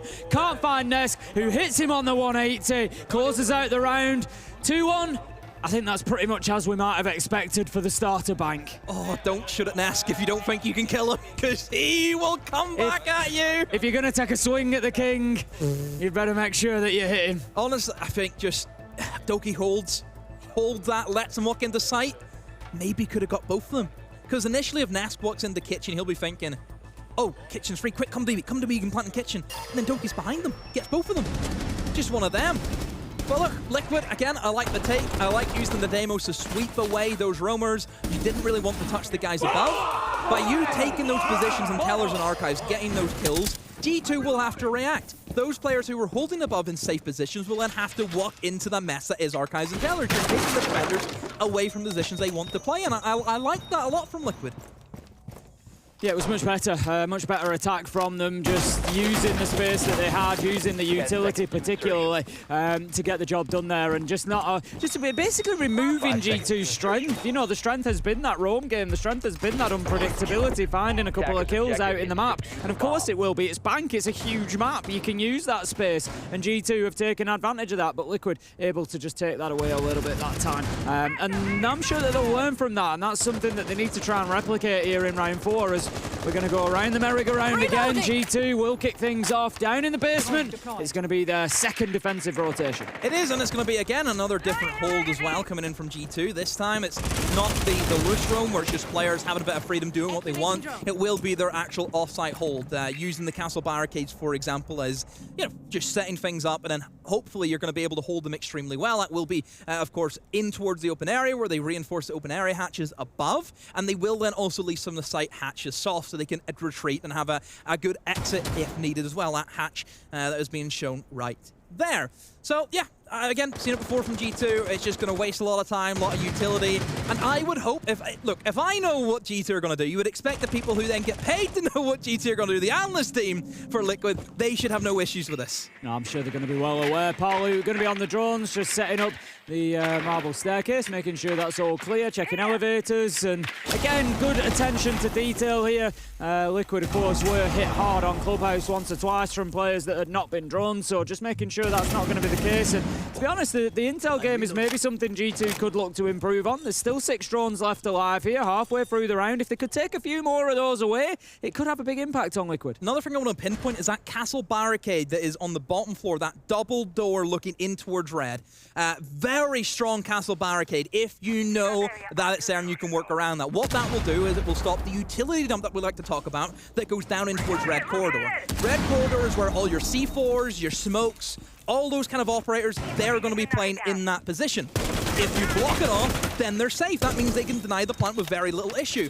And a lot of the times we will see teams in the last couple of 10 seconds where things maybe don't work, they will just try and drop the hatch and get some kills. They drop the hatch, they don't just get to look to red. They have to then worry about every other angle, so it's very strong in that regard, just to catch them by surprise. Liquid are trying to move quickly here, but they just don't have the map control that they need. They've managed to get the mid-floor, but they haven't got server lockdown. Doki almost gets caught out by another nade, but he manages to escape this time. Alamo managing to find Maya, and Liquid are just having to play into difficult positions, and as much as they've taken a reasonable amount of control, they haven't taken the key areas that they needed. Palu manages to find Uno, but the trade is there immediately. Doki looks for his man, but no, it's Alamo to close it out, and that's going to be another successful G2 defense, and that was pretty comfortable. I've been using this metric lately. It's more of a feeling than a number, but how How affected were the players on site? How bothered were the players on site? And the realistic answer in that round is not at all.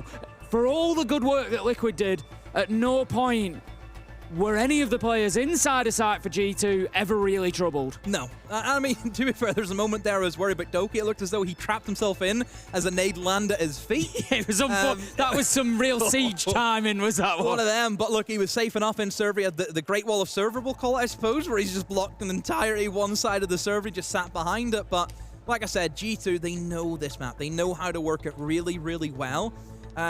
Liquid, I think, just being caught out where I wouldn't say that their lineup. Look, I do think that not having Ying and Grim for both sides is going to be a big issue because those two operators are so strong for the attacks. So I think there is an element of that. That's kind of you're almost walking into Bank already with one hand behind your back, and it is very difficult to do that. But there is still other operators you can bring that are very strong. You know, immediately I'm thinking, surely Dokkaebi has to be a look-in. You know, Dokkaebi, how strong is that operator to have that universal gadget? You can bring, you know, a variety of different... you know, just throwables as well. You can have the EMPs if you need that. You can have the flashes, which is probably what you would want to have. And if Azami's up as well, that DMR will shred through the Azamis with ease. So there is different avenues of approach that you can go towards. And also shields. You know, they can bring the shield for basement. If they're having an issue with taking server, which it looked like, maybe your Monty's your answer. I think, you know, the other element that we need to recognise as well is that Liquid just aren't winning their gunfights like they were on Clubhouse. You know, we came out of Clubhouse and we had, as we said, you know, in terms of gunfights and gun skill, we had great individual performances from Maya, Resets, Nesk, Palu. They all had their moments, but they've all been a little bit quiet. You know, nobody's got more than a couple of kills. I think Dronework has been a little bit more weaker. And that's, again, that's where Dokkaebi can help a lot. They've had the drones online, though, and they just haven't really, I think, been recognised. I seen Benji in that first round. That's all I needed to see. You know, how is he allowed to do that? That's where, yeah, little things like that. Was that Duck Patrol? Did you see that? 20 ducks on the desk. They're doing the business at the minute, at least on Bank. G2 are going well. They've got the 4-1. They'll be looking for a 5-1 half, I'm sure. You know, but looking at that, you know, potential for 4-2 or as a minimum, G2 have got to be winning the defense. You know, that much is for sure. But yeah, they're looking pretty confident at this point. I'm looking forward to seeing. Again, how G2 want to go about their top floor now. You know, we mentioned before they have a lot of different varieties of strategies that they can do on all of the different bomb sites. And, you know, we've seen that there in the basement this time. It was that open area hold that worked out for them. And now they end up going for the top floor, so we'll see what the approach is going to be. There wasn't really too many jump outs as well in that round. You know, everyone from G2 was pretty static. They just wanted to play in their safe positions. They didn't really go aggro as much as maybe you would think, you know, with some of the players that they have. So yeah, it just depends. And how many ducks do they have? We've got ducks, we've got Loch Ness monsters, we've got fish. We've got fish, we've got all sorts going on in Manchester so far. Do you think we could fry the fish? I don't think we can really suggest that about Joel. Joel has become an important part of the Siege community at this point. Wouldn't he though? Do you not think? Maybe a bit fluffy. Imagine if Bleed rock up tomorrow, instead of the Joel of fish, it's like a fried fish that got like just a piece of cod battered. But you know what happened to him? I don't think it'd be well received, Demo. I don't think it'd be well received. Joel has got an awful lot of supporters in the community. He might have more supporters than the actual team itself. I think he's got, to be honest, I think Joel's got more supporters than anybody, to be fair. Ever since he made his first appearance in Atlanta, that's it. He's been a very popular staple ever since. Anywho, looks like we're back in. I think we're going to be heading back in any second. Here we go. Oh, they went open area. Okay. Which is obviously this is the site that they lost. I was expecting to see the top floor, but no, wanting to have another go at the open area before we kind of hit that top floor again. Look, I'm a little bit shocked again that maybe Monty doesn't see a look in here for open area because he is so strong at just walking in through the double door of kitchen, getting in behind the bomb chassis and planting for absolutely free. As I've said that, I see a Monty locked in. So hopefully it stays, and I hate getting my hopes up in. Hate it. We'll see, you know, where that Monty is put to use. We will keep a close eye on that as we get into things. But as you say, it was a site that they were unable to win last time around. It's a little bit of a gamble of a site choice, I think, from G2. Kind of got that top floor that you've already won. You maybe go there, you've got your 4-1, you've got your 4 that you want for that half. You want a minimum 4-2 here. But it's one of, I'm not going to criticise it as a choice, because if they come away and win this and then they've got that top floor to go to for the 5-1, then yeah, it's a brilliant choice. So immediately I can just tell from the operator selection that Liquid have, this is going to be very by the book. It's going to be a very minimalistic take where you're looking to control square. You're looking to do maybe just a little bit of soft destruction, but that's really it. You're not interested in archives and tellers. You're not interested in taking towards lobby. All you need to do is just take what I mentioned. You have the gridlock to cover off the flanks, which is going to help them out a lot, as we know, especially for that bottom blue stairs as well. You need to try and cover off that area. That's always an area that we see defenders try and creep up in towards. But if you can get the ace in towards square, he can open up the quad wall. You open up the quad wall, you have the long angles on your side, and then your Monty can walk in like I mentioned. So this should be a very easy, minimalistic take from Liquid. Doki on the Solus there, just watching towards electrical, and if he had his scanner activated, which I think he did, he's going to see the droning going on. He will have seen the actual drone coming across as it is doing now, the Flores drone, but he will have seen the regular drone as well. So Doki should be screaming out to his team here. They're stacking up around electrical. They're going to push electrical in through double door. Benja, he manages to pick up Maya, and that information is obviously coming in from Doki there, because you can see G2 lining themselves up, getting onto that archives window, ready to challenge into it. The only issue, as mentioned before, with the quad wall, if it's not opened up, then Doki can do this. You can't plant their Lagonas. You have missed the step. Doki gives himself up, and oh no, Benja swings as well. The wall was muted. They didn't even realize that they couldn't open up the quad wall either, and Liquid have been punished for it now. Ness knows that there's one potentially above, but I think as he heads up there, the G2 player moves back downstairs towards site. Nesk is just cautiously having a look across. Only 2 around on site, no 3. Yeah, so as I was saying, one has just returned down those main stairs. But how much time is that going to burn? There's only 50 seconds left to go. How long is it going to take Ness to realise there's nobody else on the top floor? He's gone to the hatch, he's been cut down. Palu is left all alone. Alamai manages to find the long kill, and that is going to be G2 taking another round. As I said, coming into it, little bit of a gamble on the site, having already lost it, but if they win it, you then look and think, what a great move, what a genius play, because now they've got a top floor to go to that they've already won, and that looks to lock them in the 5-1. So a really well managed game coming out from G2 here on Bank, I think. Yeah, I mean, look, Liquid missed a step. They'd open up that wall. Yeah, you need big mistake. Quad wall open. We don't know. We don't hear them. Even if we did, I don't speak Portuguese. I don't know about you, but maybe. About 10 words. About 10 words. But the wall needs to be opened up. And the thing is as well, I was going to mention before we just seen the planter try and walk in by himself, I was even going to mention they're going to have an issue with getting that wall open if Benji's and Tellers and Archives. He can just shut off the Selma charges, so they haven't even addressed that issue. Liquid have just tried to skip a step, and that's where they've faltered. Like I said, the attack they were going for is the attack I like. It's the attack that works. It is a safety attack. It will get you a round win. But if you don't do it correctly, you're not going to win it.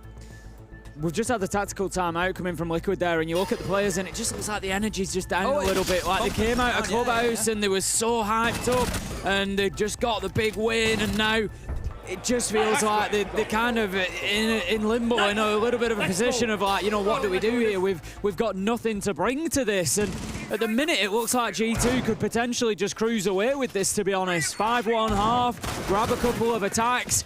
You know, honestly, I think Liquid are going to really struggle here, and they're going to be looking towards NightHaven. Yeah, 5-1 is difficult for any side to come back from, because you're not allowed to make mistakes at that stage. You're just not, and I think whenever we're dealing with two teams that, yes, haven't had the greatest of stages where they have looked weak, whenever it comes to international events, they tend to do well. And they are still all great players. If let's say if both these teams went FA tomorrow, let's say they all disbanded, how many players from this lobby would be picked up immediately for teams? 10. That's the way you look at it from that perspective. They're all 11 out of 10 players would be picked up. That's the way you have to look at both these teams. And because of how highly we rate them, whenever they're against each other, they're not going to give each other any breathing room whatsoever. Oh, no. They're going to demand perfection from each other. And that's what I love about this game so far. Every mistake that we've seen has been punished. They're pushing each for other every to limits. negative, there is always a positive because the other team just immediately step on it and crush them. And it's been great from both of them. Looking towards that potential map 3, we have to start thinking about it because it's becoming very possible at this point with the lead that G2 are developing. NightHaven Labs, it is a favourite of Liquid, so G2, they need to be coming out of this, for me, as strong as possible. Get that 7-1, 7-2, really put Liquid on the back foot, really get in their heads before you go into that map. Well, I think Alamau's got in the head of Paulo. He has ran out of garage on the Oryx and eliminated him off the lobby rappel. Oryx is the only one who can do that run out because he can obviously sprint faster than everyone else using the Ramadash ability. So, yeah, all credit to Alamau. He just finds a cheap trick and it works for him. Doki manages to pick up resets. I honestly think that Liquid And he's back in the building. are almost checked out of this game because there's just nothing that they can do at the minute. They do manage to take down Doki. Maya is up above and catches him on his way back in, but still, Doki has got to a point of nearly halfway through the round. He's got his kill, he's wasted time, he's done everything that he needed to do. Nesk manages to take down that Yokai drone, just removing some of the utility from G2, and Liquid just have a little bit of breathing space here whereby they can start thinking about a bit of verticality, trying to find those angles on into sight.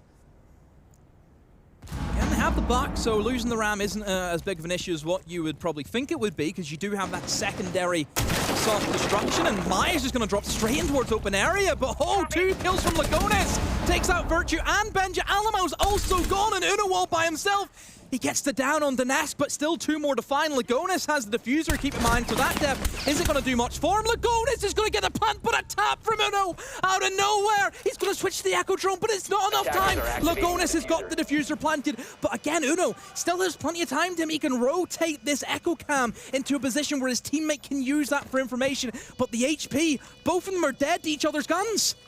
This is absolutely unreal. What a 1v1 finish that we're going to see here to round 6. Lagones just holding his angle. Knows Uno's coming, but Uno finds the angle. 1 versus 3. And it all started with that down onto Nesk and a beautiful 1-tap into open area. And Uno, he rescues round 6 and he looks cool as a cucumber doing it. By the way, that is the most excited we have ever seen Uno.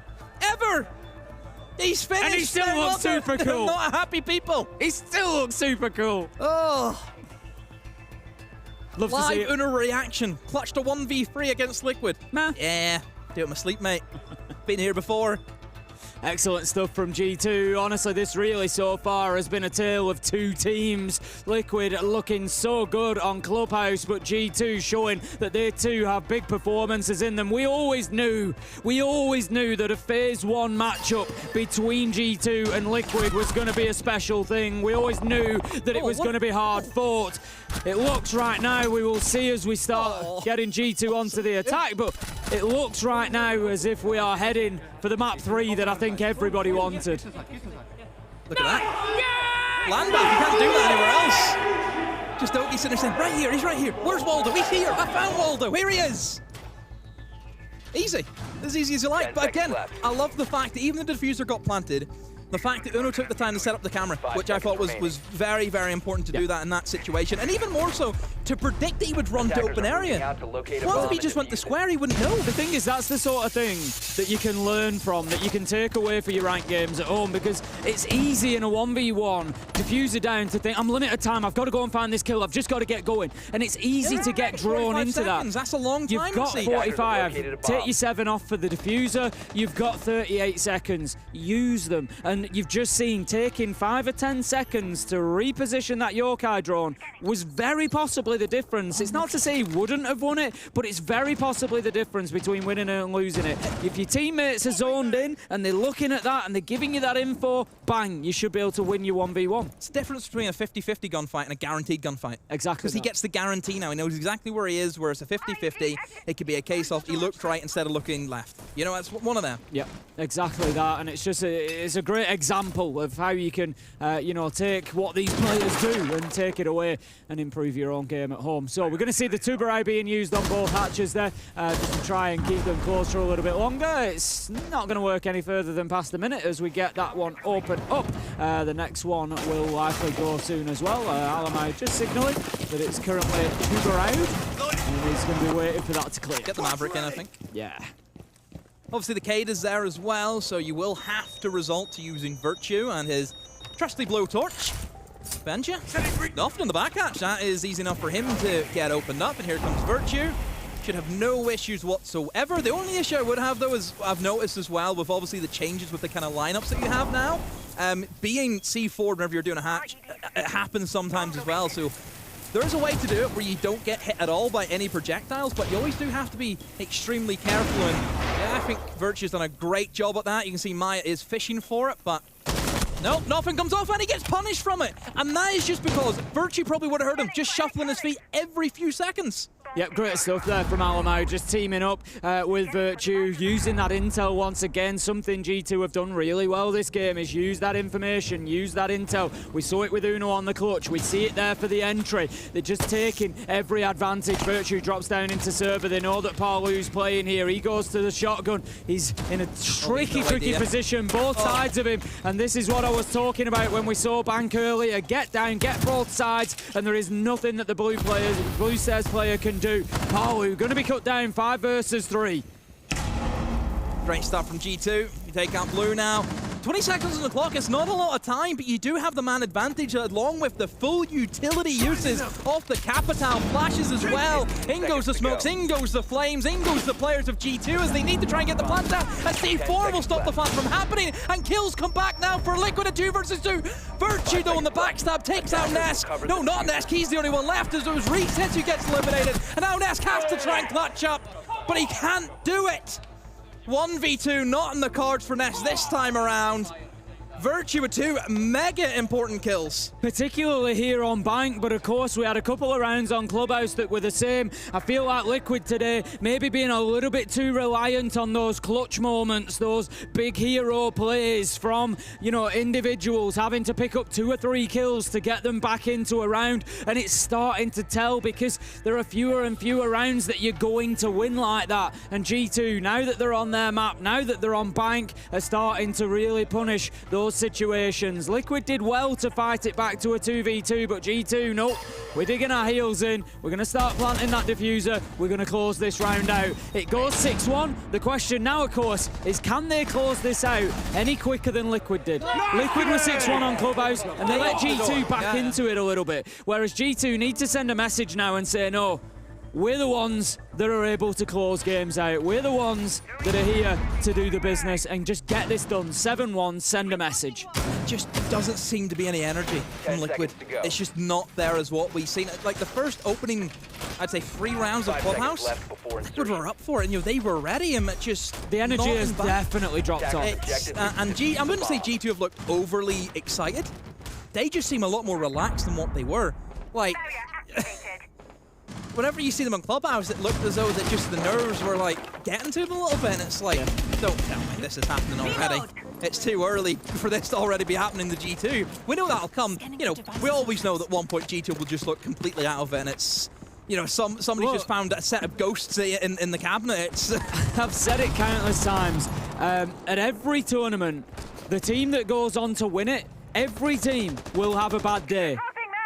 The point is having that bad day at the right time. It's having that bad day at the right time and either doing it when you don't have to get the win or being able to get the win even on that bad day. It's about how you deal with it. Don't have a bad day on the grand final this Sunday. Alamau. Oh, my word. Now he makes up for it. What a double kill. Oh, my word. Don't know if anyone's seen that. I nearly just took out Tim with a right hand as I flew it back. Sorry, Tim. On my left side, I can't dodge you from that side. That's true, you can't see me in my left. Out of nowhere, Demo's hand just slapped my headset off my head. Nesk, he gets impacted onto Marble Stairs, but he can't take down Doki. It looks like it's over, Demo. It's going to be flawless. It's almost flawless on the scoreboard. 6-1 turns into 7-1, and G2 lock it out. strong performance. Again, it was expected from G2. It's Bank. Again, I still have not seen this team lose this map. They refuse to lose, and I think Bank as well. That kind of sets the statement right now for the rest of the tournament. Don't take this side to Bank because they are so darn good at it. And that means we go to our third map. We go to NightHaven. Liquid have a lot of soul searching to find. Equally as what we kind of said about G2. How do they respond from Clubhouse? I would say that Liquid have to dig even deeper because that loss is even worse than G2's in Clubhouse. Like a 7-1, Liquid weren't even in that game. Yeah, it's definitely a different look for Liquid coming out of that game as well. Of course, coming out of Clubhouse, there was a lot of hype, there was a lot of excitement. They've not been able to follow it up. They've been beaten up, quite frankly, on Bank is the only way to put it. But like you said, maybe that's what you get when you take G2 to their best map. Yeah, I mean, this is their fortress. This is where, not the map, but not the map fortress, which... Bank is the fortress. Names are difficult. A fort, just a fort? I don't know. But look, Uno, big clutch as well to keep them, in a very strong half virtue, great backstab. Just everyone did their job today for G2. I think everyone you could pick out had a moment. That was almost a bad moment for Alamab. But then a good one. He made up for it. And, Doki in the Blitz, never thought I'd see the day that he'd be on the Blitz.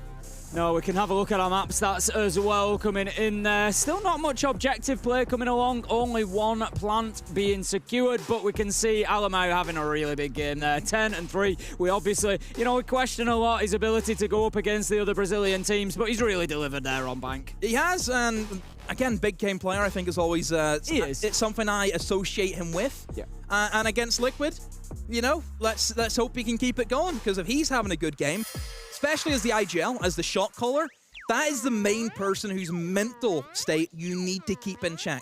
Yeah, because really he will is. dictate how the team plays. We've seen it before. If Carl shuts down, the whole team shuts down. Yeah, 100%. As soon as you see him go quiet, it could be a bad day. But there's going to be absolutely nothing quiet about the G2 team coming into map 3. It's going to be NightHaven Labs where we will decide who wins this Phase 1 upper bracket match between G2 and Liquid. It's the third map that everybody wanted, so I know you're not going to go anywhere. We're having a short break, but we'll see you real soon.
Welcome back, everybody, to the Blast R6 Major Manchester. We just went through, of course, game 1, but also halfway through our second match of today. I'm Milosh. We're going to have a little chat here before we go into map 3 of Team Liquid versus G2, which I know quite a few people have been definitely looking forward to for today. So far has been a banger. No way to expect how our third map will go. And I'd like to take a look at our map bands once more, just to kind of refresh all of that in your heads, see exactly where we will go to, because on Bank, our previous map, it looked quite shaky for Team Liquid after they won that first map on Clubhouse, which is G2's permaban, which it was wild to see it there anyways, but here we are, our decider, NightHaven Labs, that is G2 that banned Oregon to take us to it, and where G2 will be starting off on the attacking side. Of course, this map is more complicated than a lot of people kind of give it up to, at least in terms of pro play.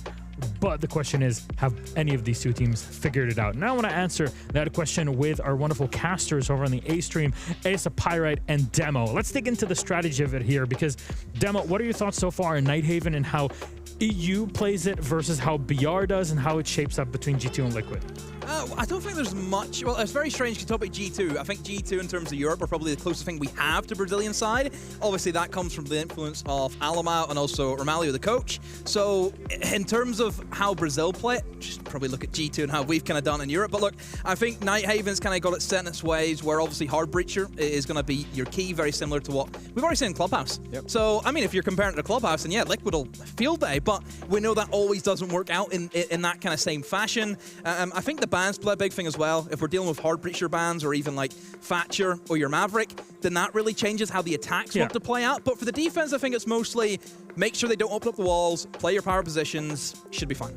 I mean, Ace here. Shield play has been very important for teams, even though it's been very wishy-washy on our first day here in phase 1 of the major. How do you feel this going? Because Alamau brought, a boatload of Monty, didn't really go anywhere in map 1. Yeah, we see how powerful the shields can be. Like you say, there's been a lot of misses today. Nova was struggling on the blitz earlier in Man and Demo's first game, and then looking at this one, you picked up on it yourself. Alamau bringing the Monty, not always getting the most value out of it. It looks like maybe teams have prepared. They know that they're going to be facing the shields. They know it's going to be difficult, and they've kind of got plans in place. But I feel like for G2, maybe there was opportunities to get a little bit more out of it. So whether we see more on NightHaven or not, I guess time will tell. Yeah, there's a lot of lessons for those watching at home about how to play Monty specifically, or shields in general. Hopefully, we can learn some of them in our match. And speaking of which, our game is ready. So Ace, Demo, please take it away, lads. Thank you very much, Milosh. We will get on into this map 3. It's the map 3 that everybody wanted today, Demo. We wanted to see these two teams go all the way and battle it out. NightHaven could be a real interesting one. It is number 1 map preference, really, for Liquid. It is consistently banned against them. They won it 19 days ago against W7M. That's the new W7M roster, not the old one who are now with Fury. But yeah, this is a map that they can definitely do something on. We know that there's going to be limited information about it as well for G2 to have worked on. Wrong border. We've got a bingo card. The KKK. Fresh has got a bingo card. There we go. Get it up. I mean, G2, you guys don't see anymore. G2's like, let's do it. Let's do border. They wanted border. They love border. They want the border. But G2 will be quite happy with that. Apologies. We fresh feeling that as a bingo card. Observer puts in wrong map. Could have. Maybe we gave him too much respect. I doubt it. Our observers deserve all the respect. It happens. We'll get that switched up. We'll be straight back into NightHaven in a couple of seconds. That is our decider. We'll just get that lobby remade, and we'll get it thrown back in. I believe Medics is working swiftly behind the scenes. Or is it Sky? I think so. Okay. I think we've got him. Or the observers call him Skizzle.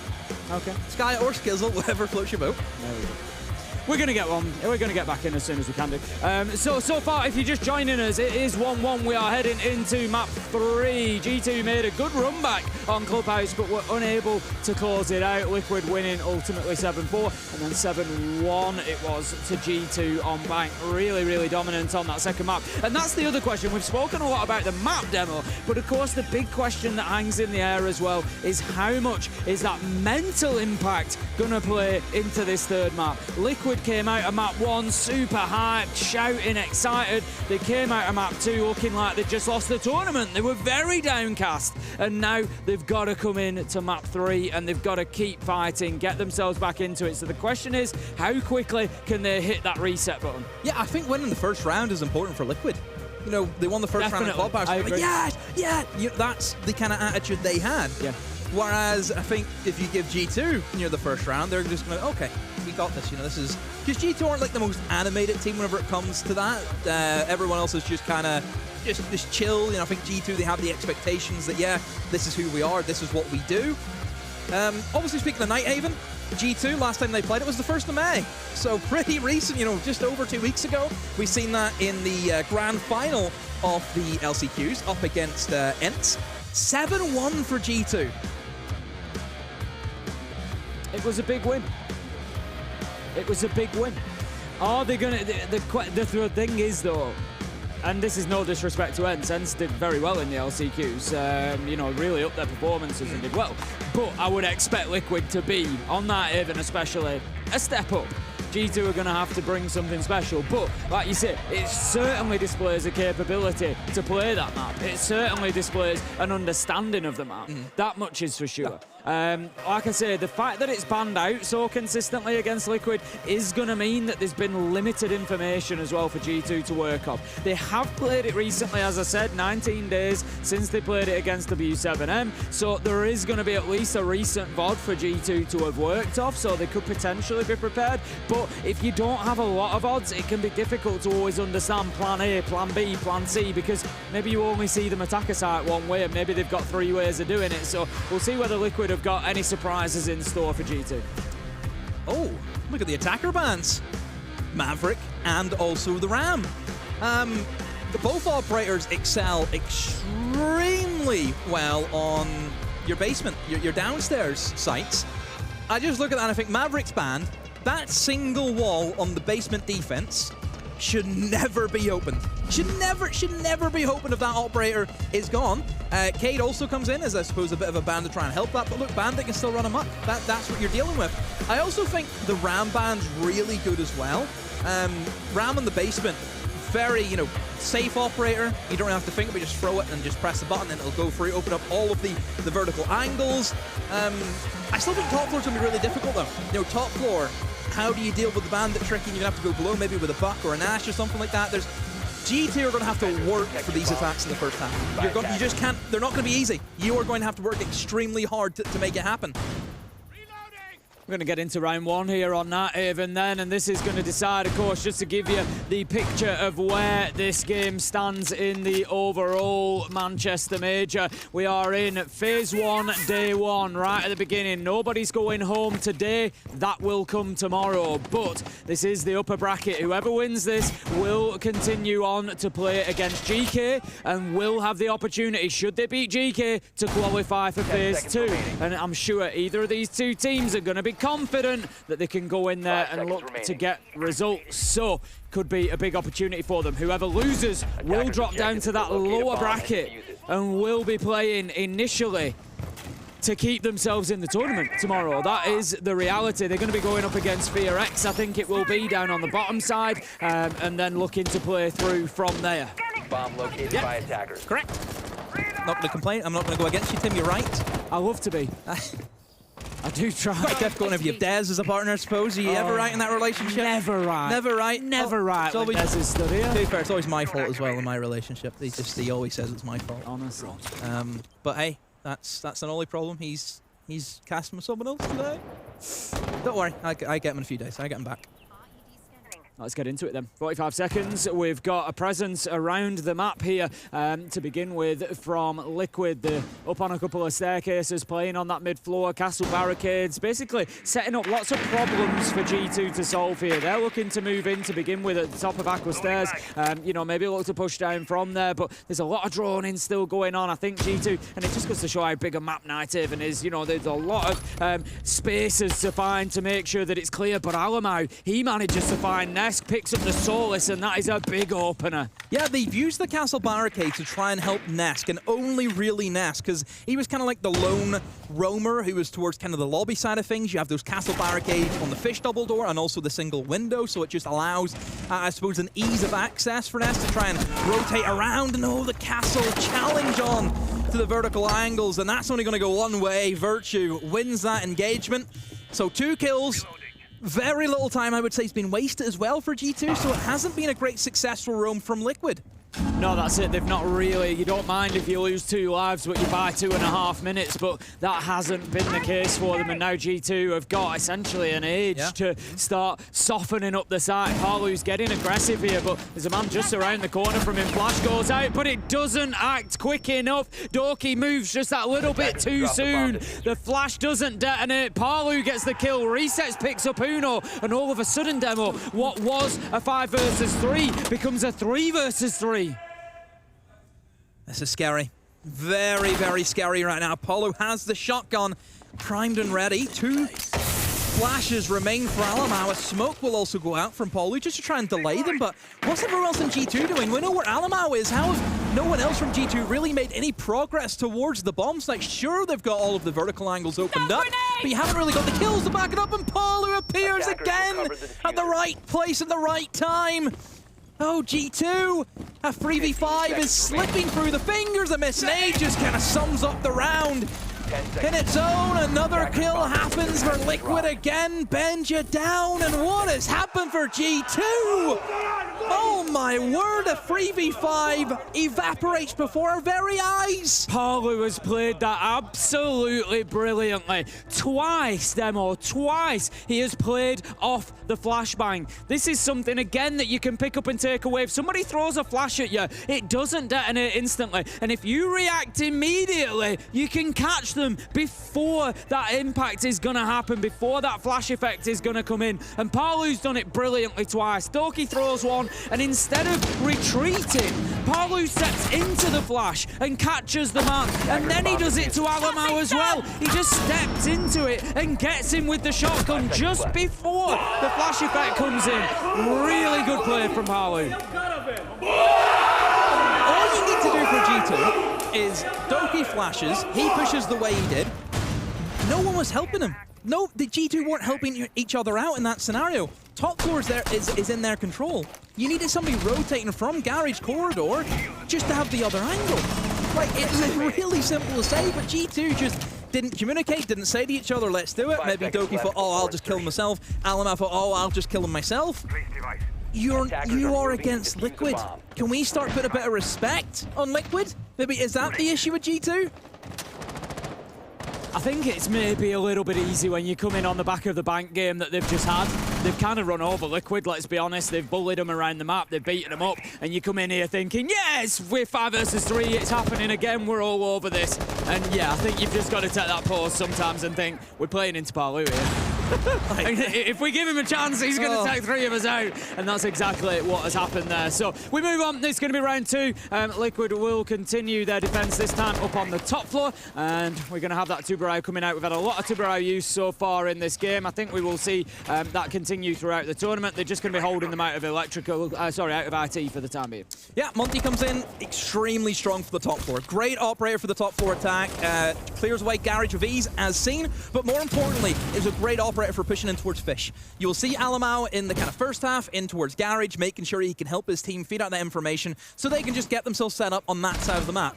Whenever things will start to slow down a little bit, Alamau will then rotate out the garage window and then over towards Fish. You will then have a bit of an exit coming in towards Fish where you're just, again, pointing out kills left, right, and center, and because this wall is open, it means that nobody in the defense can sit in a position that is going to be safe in that bomb site. So you're just forcing everyone out. But one thing I see is that they've actually reinforced. See that wall right beside Nest to the left? That's reinforced, so it means that Alamar can just walk in with very little issues. However, a flank has come in from Garage. How has a flank come in towards Garage? Alamar with a pistol again goes down. G2 looks so easy for them, but again, out of nowhere, Liquid have pulled it back. We've already seen Uno manage to pull off a 1v3 once today. The question is, can he do it again? And I'm going to use that word again, unforgivable, if he manages to do this. Liquid have got to be asking serious questions. They know where he's coming from, and they're going to have absolutely none of it. I love that from Resets. He's the one with the shotgun. He's the one that can take that fight at a real close angle. Right, I'm going to get up to the reinforcement. I'm going to give myself every advantage in this fight. Wins it out, and Liquid 2-0 on the defense. Honestly, I think, again, G2 opportunity spotted that really well. Whenever that wall, that close wall is reinforced, it means you can walk in. There's nobody holding you from electrical then. Same problem with when they tried to go in through the triple wall on Clubhouse, if you remember. Sent Alamau in, Doki lost the gunfight. Sent Alamau in here, Doki loses the gunfight as Ness manages to kill him. Granted, this time there was a trade there immediately, so it was better, but they still lost that fight and didn't gain the ground that they wanted. I think I'm just annoyed, right? I reinforced that wall one time, and I got grief for a week from my staff. They went through the VOD replay and seen who reinforced it. Located a bomb. And I'm sitting there getting griefed. A classic. Liquid just done it, won the round. Can't win. A classic. I love the VOD, the old ranked VOD review. Such petty individual. It's a ranked game, but obviously these people take ranked as though it's life or death. It's not life or death, it's ranked. Elo's everything, Devin. Oh, you're one of them. Elo's everything. Don't get fresh in here as well. No point. Here we go, the Lagonis is going to be getting the outside. Hatch should have time to get himself safely back in. A little bit of risk and reward, but I don't think I've really ever seen too many people get killed doing it. So that's just going to secure the hatch down into Freezer, which is going to prevent that easy access down into Kitchen. Just try and burn a little bit more utility. Kitchen's quite an interesting spot because there's not really much vertical that you can get that sees into Kitchen, particularly around that window area. If you open up from the connector door into Meeting Corridor, if you open up the floor there, thank you very much. If you open up the floor, you can get the long angle down into Kitchen if you lie prone, so you can kind of see in there, but you certainly can't see past the half wall. So this area around the bomb chassis, but for the window, is pretty much one of the safest areas in sight. I do like the addition of the Blitz. I mean, I think Blitz just jumping in straight for the window will probably get you, a kill. Will just be able to just take that really small gunfight, because again, you mentioned Kitchen, there's not really any vertical angles you can get, but there also isn't really any room for two players. It's just one guy can sit in there, and that's where your Blitz can do a lot of work. There's going to be Virtue in first, on the back of the Candela, finds one, but no, can't find the second, and it's only down to the Blitz, who also gets eliminated. Everyone else from G2 lost their engagement, so that push coming in through Kitchen was futile. You might remember before coming into this demo, before coming into this final map, I pointed out that NightHaven had been banned against Liquid 13 times recently. I think we're starting to see why.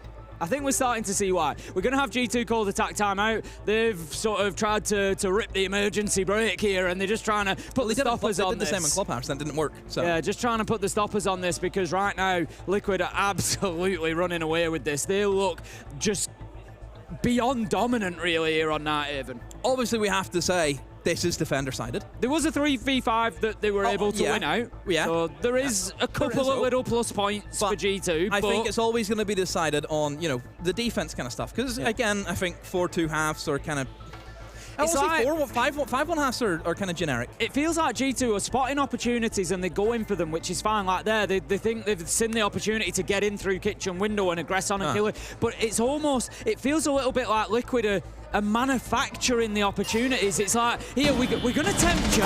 We're going to put a few sweets down on the floor. We're going to tempt you into this opportunity, but bang, we're ready for it. And it just feels like that. It feels like they're always baiting them into those opportunities. It's like the Blitz and the Yings at the main show, Liquid are more than happy letting the main show run. But all the other G2 players are like, the commercials, no, we'll kill the commercials first, then we'll go for the big show. Yeah. That's what it feels like. Everyone else is losing whatever job it is that G2 are setting up. They're losing those engagements. And it's like, yeah, the main push is working, But if you don't have all the little pushes also combining into a big push, it's not going to work.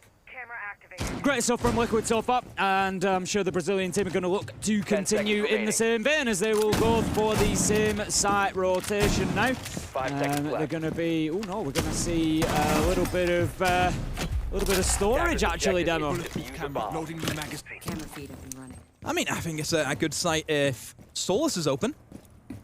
And I think the weird thing is that Solus is open, and yet Liquid haven't brought in the Solus, which I'm very surprised about. This is a bomb site where getting a plant off can be quite easy. You know, we've got a bomb site where you jump in a window and you can plant pretty safely as well. So you kind of need the Solus to see where that diffuser's going down, and then, you know, just shooting for the floor. Quite easy, isn't it? But yeah, they're going to opt to go for it without the use of the Solus. So and the thing is as well, you can sit there and say, oh, but they'll play off the echo cams. I mean, G2 have been playing a lot of Dokkaebi. All it takes is, okay, let's go for the plant, call, Echo can't use the cams. Yep, and you've got the RQ on side with Alamau as well. You know, potentially look to use that. You're very reliant on those Yokai cams, as you say. So Benja just going to be opening up those verticals from above, using the soft breach charges on Ace. Not going to find an angle onto anybody for the time being, but can hold this. It does, as I was going to say, can hold this for a little while and just prevent too much movement in and around site at least. Well, not sure about this sometimes from G2. I always say, if you want to know where a team, what their kind of idea is with their attack, if you're not entirely sure, just look where the diffuser is. Alamau has the diffuser in hand, and he's on the garage door, and that kind of screams to me he may be just looking to walk into the site and try and go for a plant. He will now rotate over, and is he going to go up or will again? Is he going to go back to garage? I just don't know, but I think just the vertical pressure needs to be applied. Uno jumps in after seeing that door is going to be castled off. He misses the default cam though of a few shots, but again, yeah, look where Alamau is. You would expect he's just going to try and walk into him. 5 versus 4 then as Virtue manages to pick up Nesk. Alamau now holding the long angle. G2 have the advantage here. They need to use it this time. As you say, in comes the Dokkaebi call. That prevents that use of the Valkyrie cams, of the Echo drones, of everything, whilst those calls are ended or whilst you wait for the time to tick by. Utility is pouring on in here. G2 haven't been able to find another kill yet. 50 seconds left to go, and as I say that, Uno manages to pick up Maya, and it's looking good for G2 here. But once again, Liquid fight back. Lagonis resets. Bring it back to a 3 versus 3. 45 seconds left to go. Palu looking for the flank in towards garage. Uno has found a big kill on the resets, but Lagonis still above, causing so many issues. Palu with the swing around. Nobody's covering him. Virtue caught in the open. A quick prone from Palu keeps himself alive, and Lagonis can hold from above. He has all those vertical angles now working against G2. Virtue knows exactly where he is, but the quick peek up from Palu nails him right in the head with that shotgun. Palu is really feeling himself. He is definitely that guy on NightHaven Labs. He's just getting round after round, locked down for his team here. And G2 have got absolutely no answers, Demo. They're being pushed around here. They're being bullied out of NightHaven. Liquid look electric. Look, it comes down from a flank from Lagonis. Something so simple. One guy flanking should not be the reason why the attack fails. Liquid have just got all the answers. I think they've seen the questions before they've sat the test. They've got all the answers. They seem to be just predicting really well what is going to come and where they're going to be able to hurt G2. We've seen it in a few rounds now. It comes back to what I was saying about they're almost baiting them into these opportunities and saying, we'll give you a little bit of space here, but as soon as you try to take it, we've got the plan, we've got the flank, we've got the fight ready. It's just weird because I look at the setup from Liquid, for example, and I see the way they're set up. You have the Dokkaebi to stop any of the echo cams coming in, and you've opened up all the top floor angles. You know, Liquid are going to be off-site. Like, it just feels like, for me, it's like, how do you not win it from there? It looks so easy. You should just be able to walk in and plant. I just don't know what G2 are missing. Like, it just feels, oh yeah, G2 in a great position, everything covered, vertical angles, you can stop the echo cam coming in, you can walk in and plant. You know, I think that's the way you would describe how you win that attack. And it looks like G2 are going to do that, and then something goes wrong. And I just cannot pinpoint what goes wrong. Makes me wonder if, and this is speculation, it makes me wonder whether the team are at 4-0 down or 3-0 down at the time, maybe just getting a little bit quiet. It looks disjointed as well, I think. Well, this is why, you know, are the team just getting a little bit quiet? The comms aren't there, and, you know, maybe so those opportunities aren't quite getting cold of like, right, we just need a dog to call, in we go, we'll get the plant now. And maybe that's not quite there. I don't know, we'll see. You know, maybe as we go on, as we see those player cams, we'll get a better idea, but it is a potential, of course. But Liquid right now, they're going to be feeling so confident. 4-0 up, they've already done what they need to on the defensive half. If they can get another round here, another 2 rounds, everything's just a bonus at this point now. Alamau on the shield again is able to take out the mirror window, and Benj is there using the information. So one thing that they struggle with, not just in Clubhouse, but obviously in NightHaven as well, from what we've seen. I mean, still, Ness has been able to get kills, but again, the wall's open, it's pushed them out. What they need is they need the pressure coming in through Fish. I cannot exaggerate how important it is that you have another avenue of pressure coming in. A great swing from Doki again, but still, kills are being traded back and forth from Liquid. They're not just going to let G2 get away with everything. And the problem is his numbers dwindle, and one of them is Monte. It becomes an issue because he doesn't have the same gun power. He does manage to pick up Maya, though. 2 versus 1 as resets onto Uno, and this is now very difficult for Alamau to do anything. He's fighting with a pistol only. Palu is down. It's 1v1. Alamau's going to have to make a move. Oh, he's going to go for the defuse instead. There's no way Paulu's going to be revived. He gets off the plant as well, pulls out the pistol, doesn't leave the shield out as well. Oh, Alamau, you are dancing with fire. He's got a ping. They've got information. He will plant right in front of the breach. Gets off. No, and he gets the pistol kill. Oh my God! Ooh. Hey, I know that Milosh is watching this. I'm wondering if he saw that demo.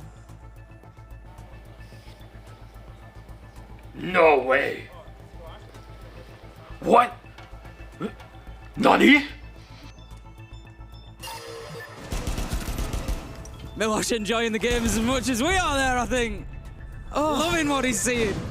I don't know. Look, Tim, you're a little bit older than me. Maybe 2. No, no. I'm 25. You're what, 27? 28? Does that sound right? Me, 28. Yeah, that's right. Yeah. My blood pressure, bro. Get the machine that checks the blood pressure, because there's so many people dealing with this. So many people in the chat and on Twitter going, "This is not 28." Plus 10. Plus 10.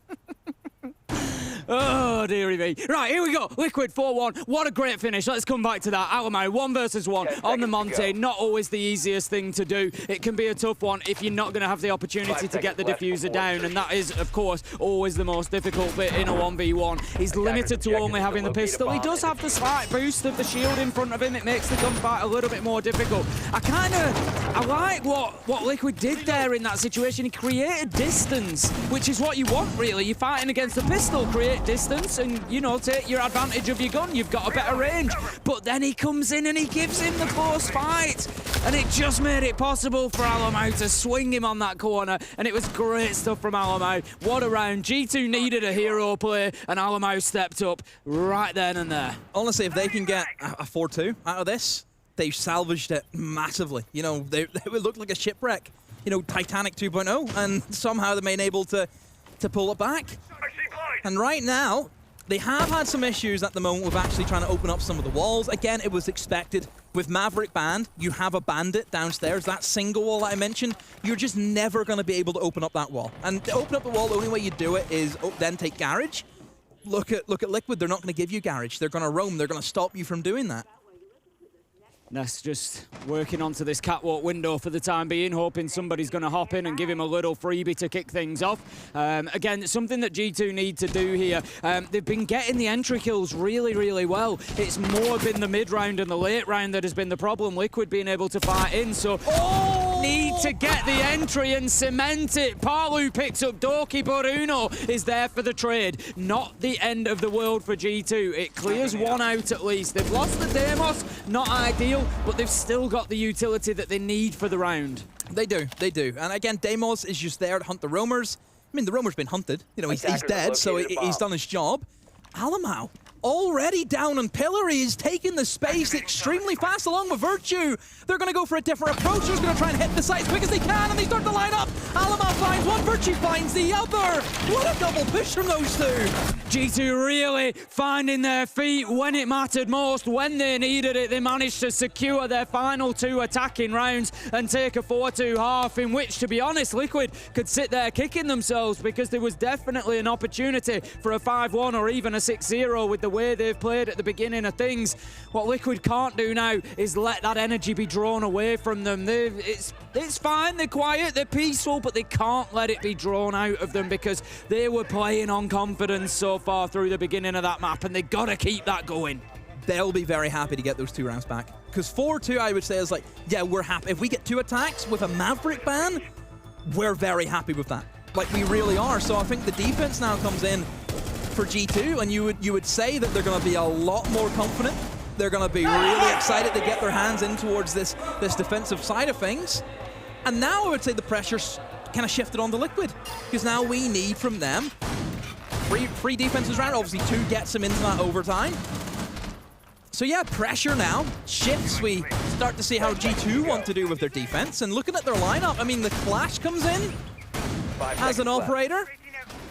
I wonder what that's going to be for. I would probably say, right, remember I mentioned before how strong Monty is for pushing fish. Well, the best counters to Monty, it's another shield, it's the Clash. It is. You go head-to-head. Clash is going to win it out because, of course, the electrification, if you don't know, the taser effect that Clash has works through the shield of Monty, so there's nothing that he can do about it. So, yeah, definitely the ideal counter. And like you say, I think, you know, just reading into the fact that G2 themselves used that Monty so much on that push. So it's definitely something Liquid are going to need a plan for. But here comes Nesk. He's on the knock, but the barricade is just going to slow him down, Demo. Yeah, just a wise move. Just one barricade has essentially made your nuke null and void. You know, that's all Ness is going to be able to do. And look, it's not as though it's a heavy util information kind of lineup coming in from G2. A lot of their, I would say, information is more, you can see it. You know, the Clash is going to be able to see the nuke. The mirror window, information, but you can see. You're not relying on the cameras. Maya going to be getting that connector wall open, so this is good progress from Liquid. You want to get that connector wall open, make sure you've got the flank and rotates cut off from lobby up towards meeting corridor up the stairs. Make sure you've got that lockdown, and then you can start working in from that. The next job is make sure you've got control of electrical, and then you can start thinking about a breach on into site. Yeah, they haven't opened up IT though. That's the only issue that they've kind of came across. It's another one of those phantom pressure points. Even if you're not going to use it, get it open. It's just very difficult, again, like we mentioned, with not having the Maverick. Open up that wall is a bit of a nightmare. So, yeah, look, Liquid are going to struggle on the attack, open up the walls, equally as what G2 did. They've got the book, get underneath, get I think they have done that, but then the issue is that you have a mirror window that's opened. So that's where they start to have a couple of issues. Yeah. And there's also going to be a lineup of a C4, so even if, Thermite can just place the Thermite charge on the rappel, as soon as he hears that, the C4's ripped and that's a dead Thermite. So it just stops him from doing that. Love that from G2. Yeah, it's well played from G2. Good setup, like you said. Lagonis going to go in and deal with the other mirror window, looking out into connector. Maya manages to deal with Benja, picks up the opener. Nitro goes out, not going to find anybody, just playing in behind that shield here, Virtue, but he's going to be meeting face-to-face with another shield. It's going to be the Monty of Lagonis right up there, just pushing onto electrical door. Virtue taking damage. It's getting difficult for G2. They're trying to play inside a pressure cooker here, Demo. Oh, Uno flashed out. Still alive, though, and the Monty hasn't really moved into the site, probably because he's been smoked out, and also the Clash is now moving in towards Electro, trying to hold that down. The wall will be opened up, and Uno now has to play in that kind of safety corner, but the floor below him is entirely open. As long as Liquid can just play with this man advantage and rotate somebody over for a backstab, they should be able to win this. But again, that Clash is just delaying that Monty. Here comes a backstab coming in for Fish. Virtue's going to try and hold it. He will be flashed out, but somehow gets the kill. Doki with one as well onto the Clash. Reset pulls out the pistol, but to no avail. What a haul from G2. They stand strong. Was really, really good. Liquid got a lot of what they needed. They got connector open. They were able to find a couple of kills. They got control of electrical. They had the opportunity to push into site, but they had no answer to the Clash. Doki stood in the breach and said to the Monty, yeah, what you gonna do? Here's some electricity, enjoy it. And then that backstab just didn't work out. Virtue with a huge moment on the flash kill. Brilliant stuff from G2. They dug their heels in there because Liquid were pushing them hard. Honestly, see Doki in that breach, it's like Spider-Man holding the train back. Yeah. You know, I have no idea how they've won that round. Liquid opened up everything, they flashed everything, their utility dump was good. They bucked below everything. I think the way that I would put it is G2 there at the end in that last 30 seconds have worked with a surgical precision. They were low on manpower, 10 seconds they were at a remaining. disadvantage, but they recognised the two 5 key seconds left spots before insertion. and they just held on to them. We don't need to worry about the other stuff. And they made that decision very, very quickly. So with surgical precision, they recognised Monty's going to walk into sight through that breach. Doki holds that. They're going to push Fish. That's going to break us wide open. Virtue holds on to just that. And it got them the round. And it was really, really well done. It brings us back within one. This is the map 3 that we wanted. This is the G2 Liquid game that we wanted. This is phenomenal siege to kick off the Manchester Major. I want to see a 4-4 now, because that means Liquid won 4, I want to G2 see responded overtime. 4. I want to see everything. And then anything Demo. goes from there, but it's just, again, G2, the momentum can be infectious at times for that team. Like, if they just have that little bit of a blood in the water, they're gonna go for it. They will. But like I said, Liquid, I thought the attack setup was really good considering how handcuffed you are, considering Maverick's banned. But yeah, just wasn't enough. Like I said, I'm still trying to figure out how G2 won that round. It's just, honestly, I just thought they were going to be dead. Because it's so... See, whenever there's like multiple angles being opened up all around you and flashbangs come in, you're almost sitting to yourself saying, oh, I'm dead. Oh, I'm going to die here in 2 seconds. It's like you almost get into that mentality, but just the kills never came, and then G2 take their chances. Round 8 then, we're going to have Liquid trying again on the attack. They're moving really confidently, actually. They've got themselves into the top four really beautiful. Palu is going to be cut down by Uno. Has a little bit of support up there as well. And again, it's good from G2, just doubling up. But Nesk, he's there with one of his own onto Benja 4v4. But Alamo has the trade 4v3. G2 keep themselves in the advantage. What a play from Doki and Uno. Doki has prepped the castle barricade, punches it, and straight out a shotgun from hell from Uno. Takes him out. Down goes Palu. Nesk obviously got taken out as well from a great rotation, and Liquid are really struggling, very similar. Like, trying to clear out this player on the corridor stairs was the same issue G2 had, and now Liquid are feeling the same. Yeah, absolutely. They've not really got any answers to it. We have the smoke canisters coming out, Resets taking a couple of lungfuls of that and taking the damage that goes along with it. The one thing I would say for G2 is look at the hit points. Alamo, Uno, Doki, all on low health. Doki 1 bullet, Uno 2, Alamo potentially 2. It's gonna be a tough fight if it comes to it at the end. There is potential where Liquid move in and somebody just gets banged 2 or 3 kills really, really quickly, but that's important. Alamo cuts down Resets. Maya, Lagonis, of course, on the Monty is only really half a gun. He's only got the pistol to work with. Maya trying to get something going, but in a 1v4, it's not going to be possible as Virtue finds the trade. That's going to be another round, and G2 level things up 4-4. Oh, great individualization of just getting the kills, hitting them where they're weak. You know a player's going to be pushing towards cargo, double up on them. You know the Monty's by himself, double up on them. G2 just played that man advantage so well. Liquid, same issues as what G2 had. Clearing away those players on cargo has been the bane of these attacks. Like, they have really struggled. They only got control of cargo stairs because G2 gave it to them as well. Like, I would have probably said the Warden could have sat there for a lot longer than whenever he pulled back.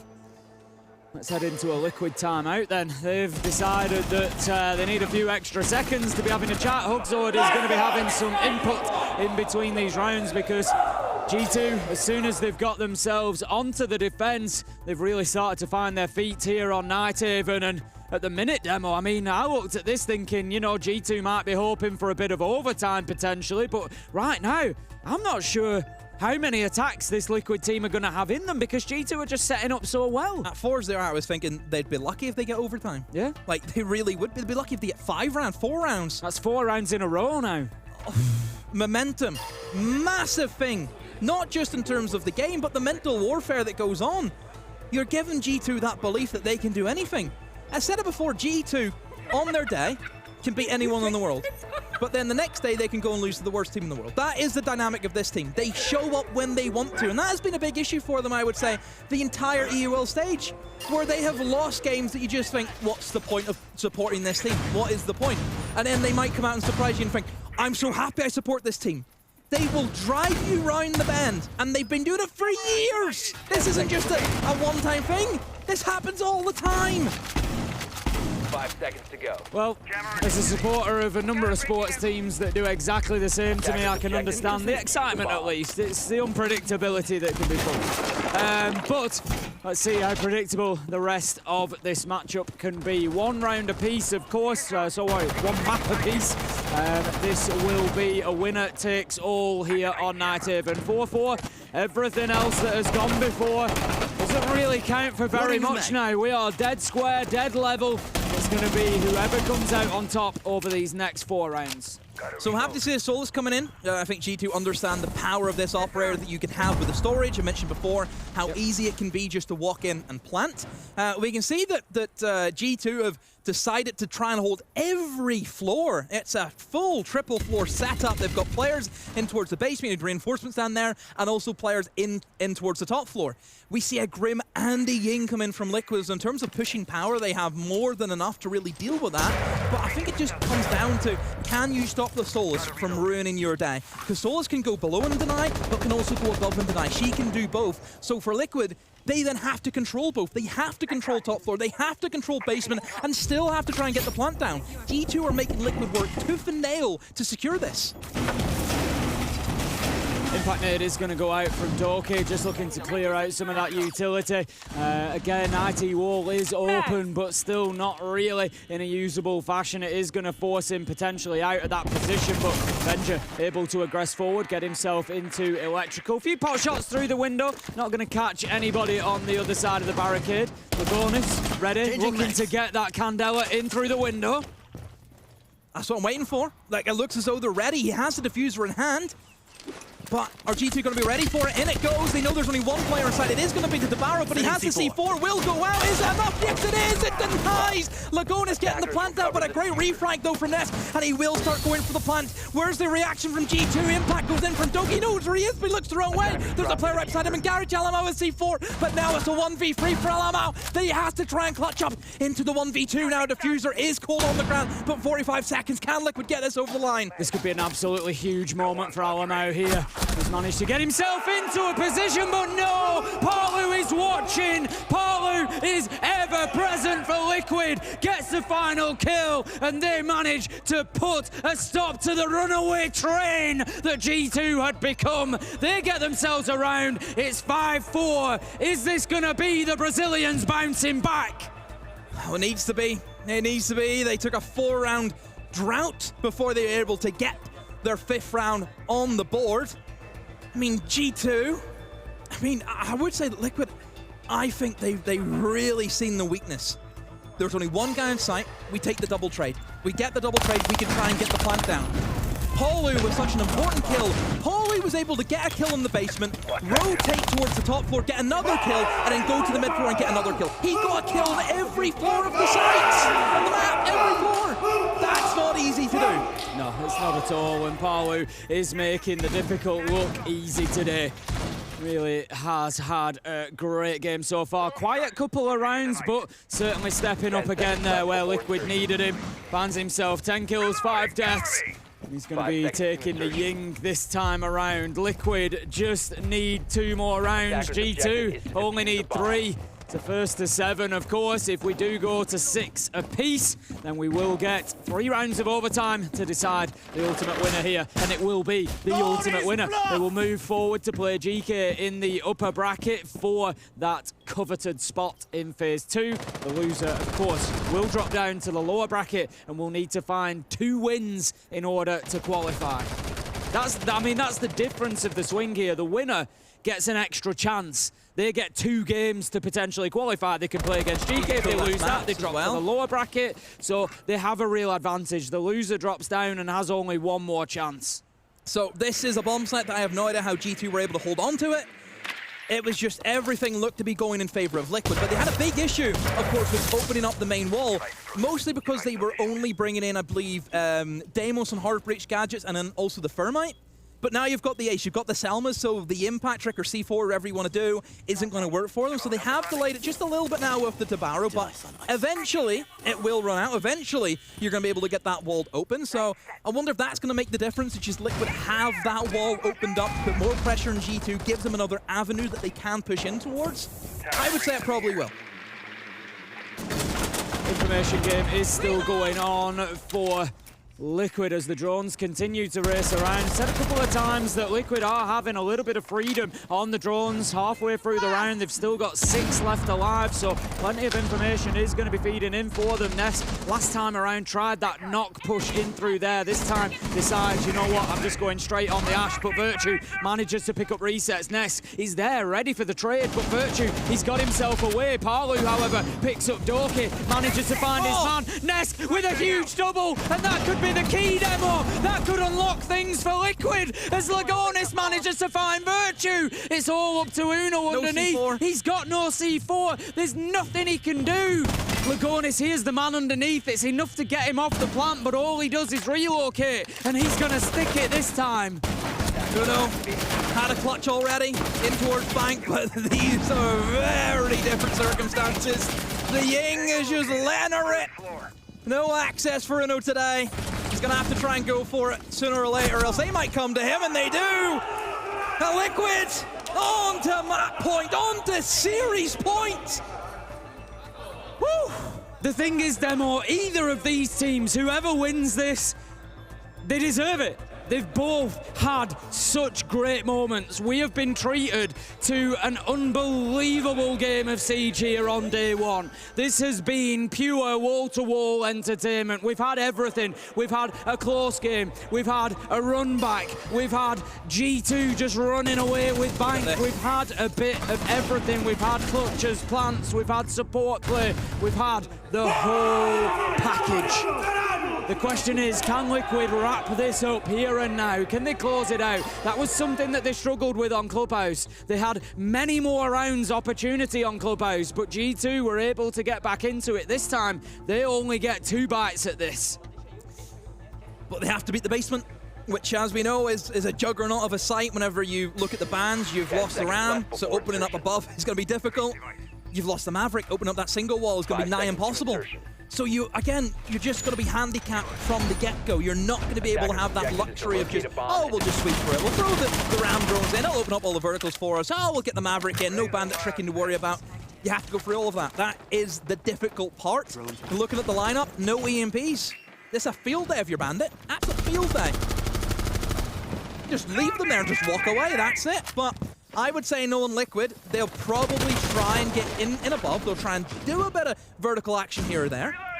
Once they sit at the side, yeah, it's pretty opened up, then they'll probably try and send the blitz in.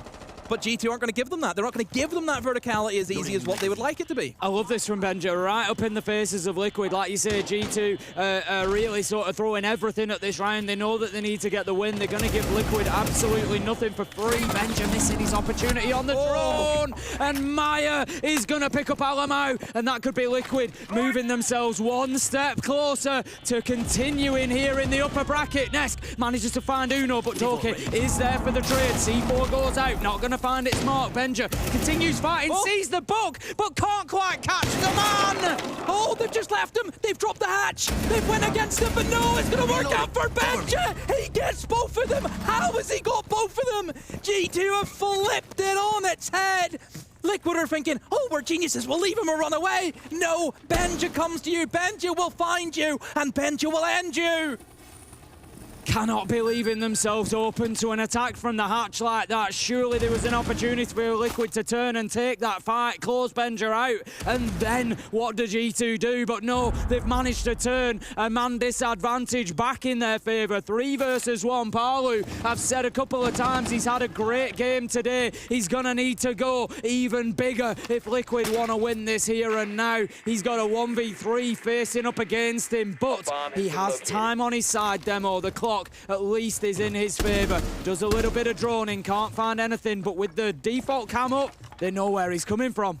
Yeah, he has flashes, which he can maybe try and use, but no, he's trapped. He's just stuck in this corner. They're just going to start firing bullets. Eventually, they'll get him unless they give him picks like that. 45 seconds, bear in mind, no diffuser, and there we have it, the long angle from Benja, the man of the round, who somehow got those 2 kills. Like Liquid, they just think, we'll leave him.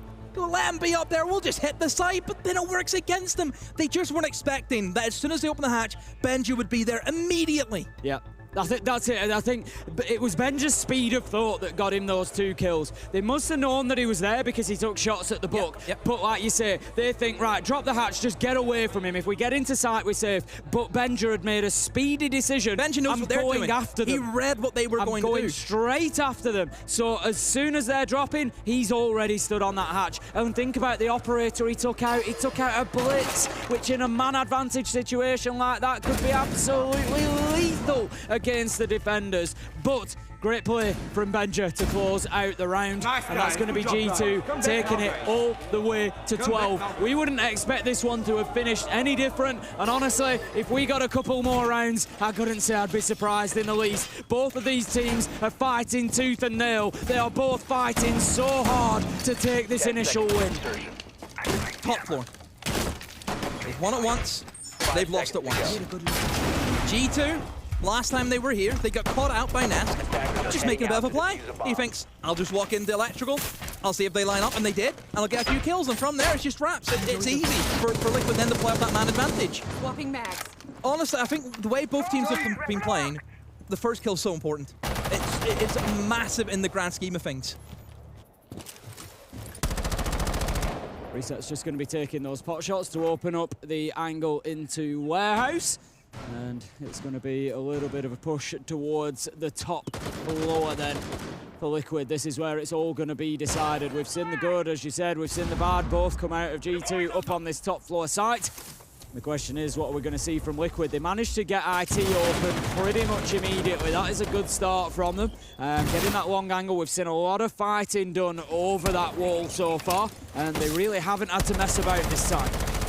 No, get the walls open. It's always the step one that we look at whenever you deal with these top floor attacks. I wonder what G2 are going to do differently, because if this is shaping up in the same fashion that Liquid had the last time they were up here for this attack, then you would expect it'll probably end the same way. So it's up to G2 to adapt, it's up to G2 to change what they're going to go for.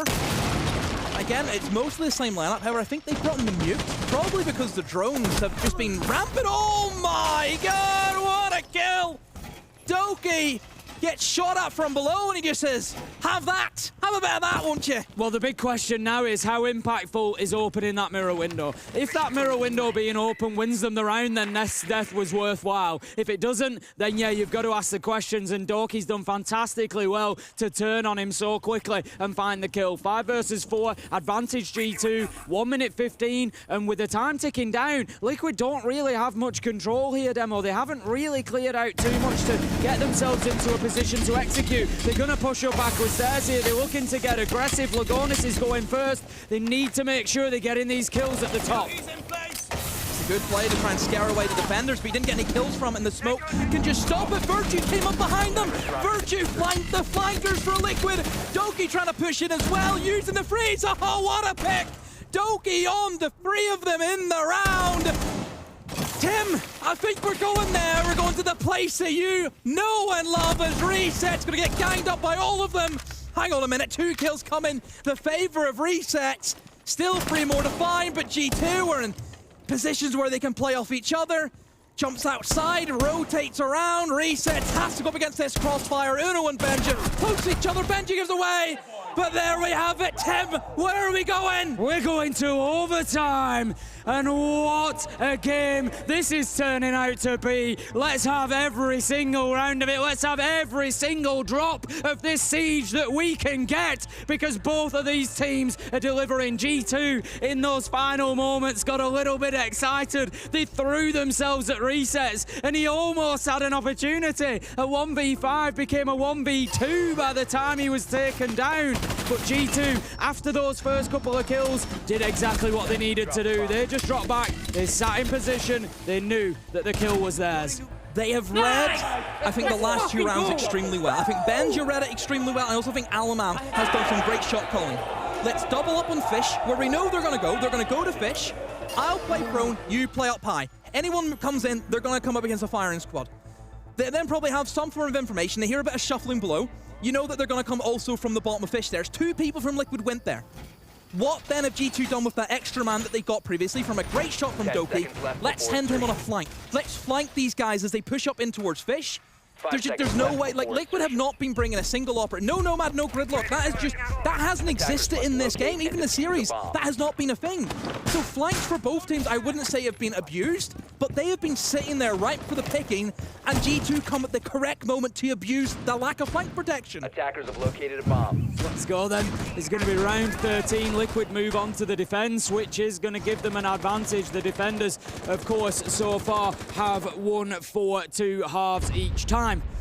They're going to go down to the basement. No major surprises, Demo. We've seen the strength of this site in this game so far. It's been very... I mean, let's be honest, though. It was down to a big Palu 3K last time, or at least one of the times that Liquid defended it, that they were able to hold on to it. So we'll see how this one plays out. It could be an opportunity for G2. Look at the lineup from G2. It just screams we're going to oppress the living daylights out of anyone who could be just sat on those cargo stairs. Myers went for a jump out. He's taken out the IQ, but very swiftly has been traded onto. So I would say it's probably an okay trade for both sides. An IQ, sure, you lose the IQ. Maybe the Valkyrie might be a bit of an issue, but again, Castle is used to Castle barricades. He can do what he wants at that stage. So again, it's not horrible for both teams. So we'll see how it plays through. Alamau is on the hunt. They will try and spot the Solus, who you need to try and find, and they have spotted him now, so you would expect that the Deimos will come in as soon as that is recharged, as Doki had just used it previously to try and track out Lagonis and the Valkyrie.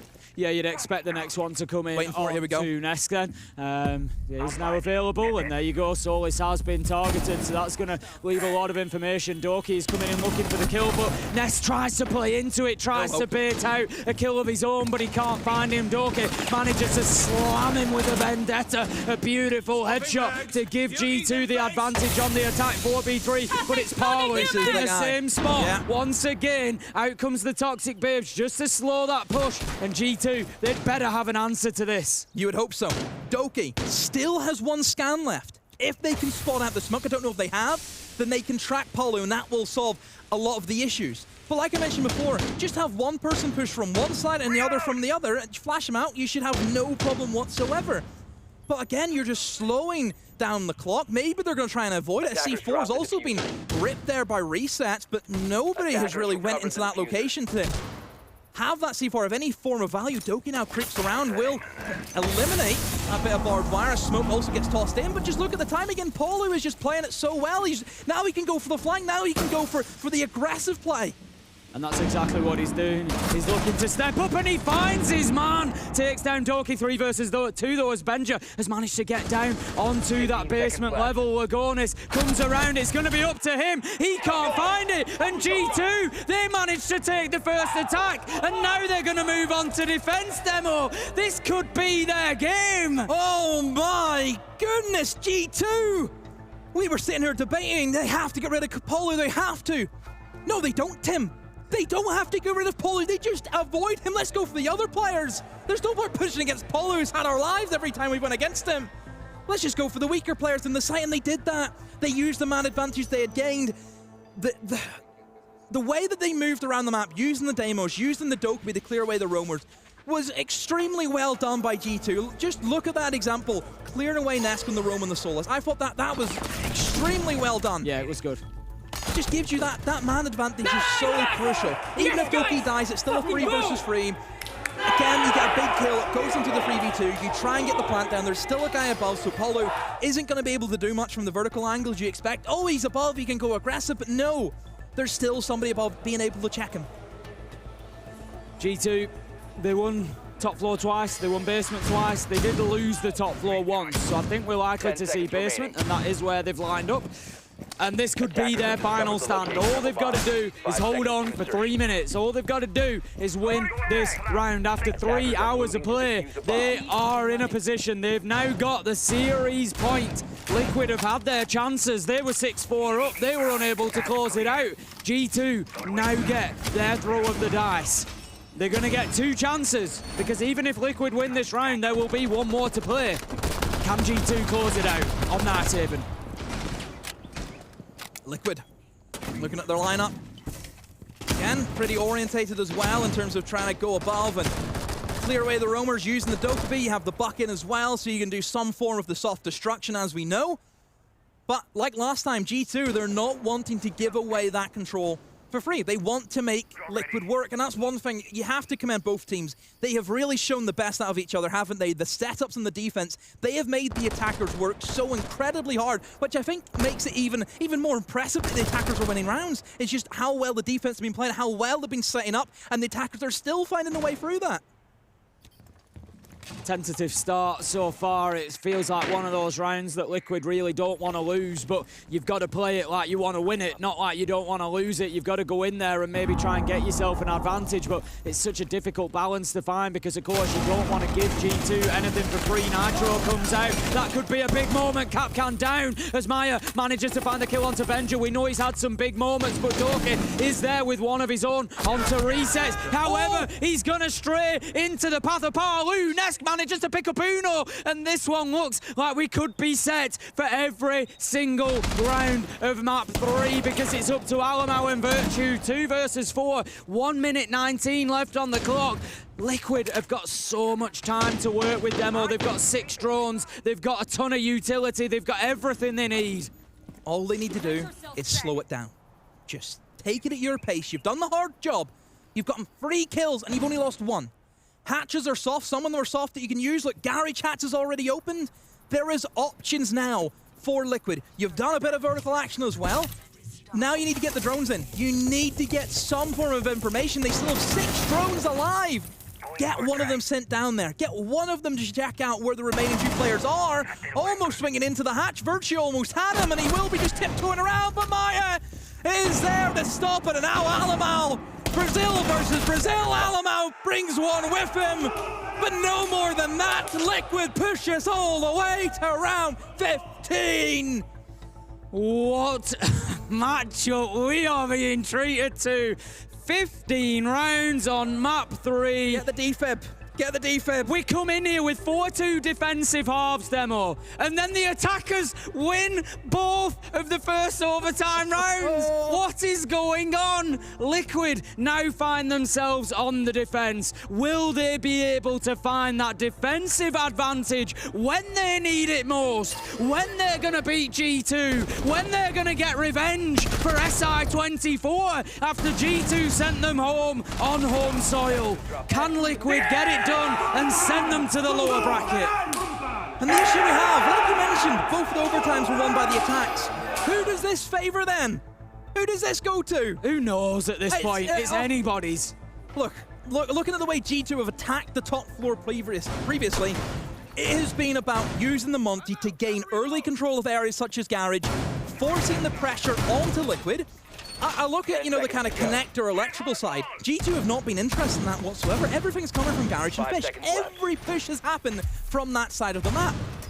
Liquid should know that. Liquid should know they have no interest in going towards connector, going towards electrical. They should be geared up, trying to hold in towards that Garage. Double shields! Triple shields if you have the fuse shield on as well.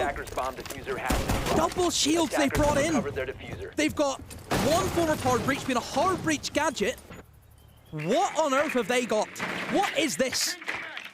This is either going to be genius, brilliant, whatever you want to call it. 0-0. Or you are clowning yourself, G2. Virtue picks up Maya. That is going to be a big opener for G2. He has got in so aggressively. Here comes the push through electrical. Dokkaebi looking to go in. Manages to find his man. It's Alamau with the kill. Dokkaebi taken down. 3 versus 3. As somehow Liquid fight back. 2 versus 2. And a final twist in a game full of twists finds us in a 1 versus 1. It's Alamau versus Lagonis.